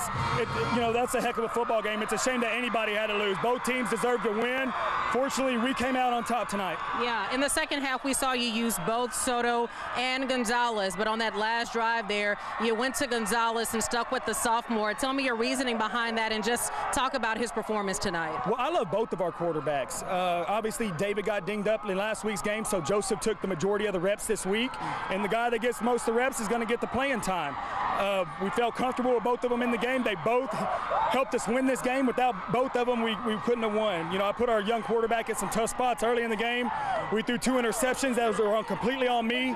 He did everything I asked him to do, and I put him in a bad spot. So for him to rebound and come out the second half and help us win this football game is huge. All right, go celebrate with your team. Thanks, Coach. All right, Paul and Alan, send it back to you. Nikila, thank you so much. We talk about a program growing up. Keep in mind, this is only the second year of varsity football for Veterans Memorial. And Alan, let's remember this too. These two teams met last year, and Flower Bluff just hung a hurting on them. But you could tell at the time that the gap was just experience. Flower Bluff had more experienced players. Veterans Memorial hardly had a senior on the team. They have grown up. That is an understatement. It is just unbelievable. They have arrived tonight. This was their arrival party. They made a huge statement tonight. They're here to stay. They're not going anywhere. And just the fact that it looked like they were so tired at one. We talked about that in the third quarter. And all of a sudden they got that second wind. They just were unstoppable. They made all the plays they had to make down the stretch, every one of them. You know, this sounds kind of duh, but you can't do that, meaning that kind of comeback, unless you believe you can make it happen. And it's really hard to get 17-year-old players to believe they can do it when they fumble a snap in the end zone, give up a cheap touchdown, and get down by 18 late in the game. And we almost had an unbelievable finish. If Flower Bluff had maybe 2 more seconds, they could have called that final timeout, because they were at around the 20-yard line where you predicted they could kick the field goal from, but they just didn't have enough time. Just took a little too long to get it off. But what an amazing high school football game. This, of course, is the zone opener. Cody Semper, one of these moments that he will never, ever forget. Boy, that's going to be one happy opportunity to talk to your team. And imagine the pride that he must have in his team. But imagine the pride that team has in him. A remarkable job. Let's go to final stats here, if we can bring those up for you. There we go. So Memorial with 235 rushing yards against Flower Bluff. What jumps out at you there, Alan? Well, just the fact that they overcame those 3 turnovers, because Flower Bluff did not turn the ball over tonight. They still found a way to get it done. Again, they made every play they had to make down the stretch, every one of them. And think about Memorial. You know, we did their game last week against Miller. They turned it over 6 times and won going away at 49-12. Tonight, you turn the ball over 3 times against a really good football team and find a way to pull this one out 38-35. Man, I tell you what, we know how to pick these television games. I tell you, this one was more than we expected. This is what makes football such a great game. Okay, so this was the South Zone opener, but it almost had the feel of a pre-South Zone championship game. And I'm not taking anything away from anybody else. No, this had a playoff atmosphere, without a doubt. This was a game changer for one or the other teams, and we'll see what happens. Man,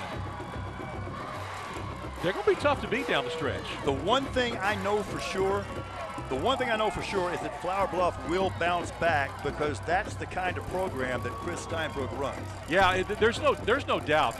They've got a great shot if they don't make the district title game, that they do make the zone playoffs.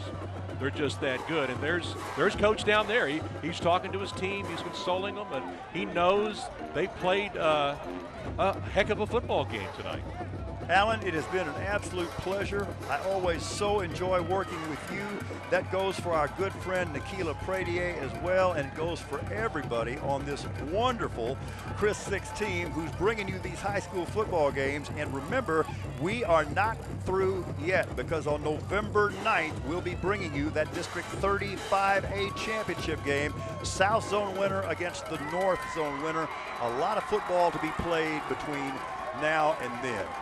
I don't feel at all reluctant to call this a classic, as Veterans Memorial comes from 18 down late with the aid of onside kicks and gadget plays and lots of hopes and prayers, and they come back and win it 38-35.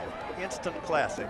So for Alan Harwell, Nikila Pradier, and our entire team here at Chris 6 and Chris Communications, we thank you for watching, and we bid you good night from Cadiz.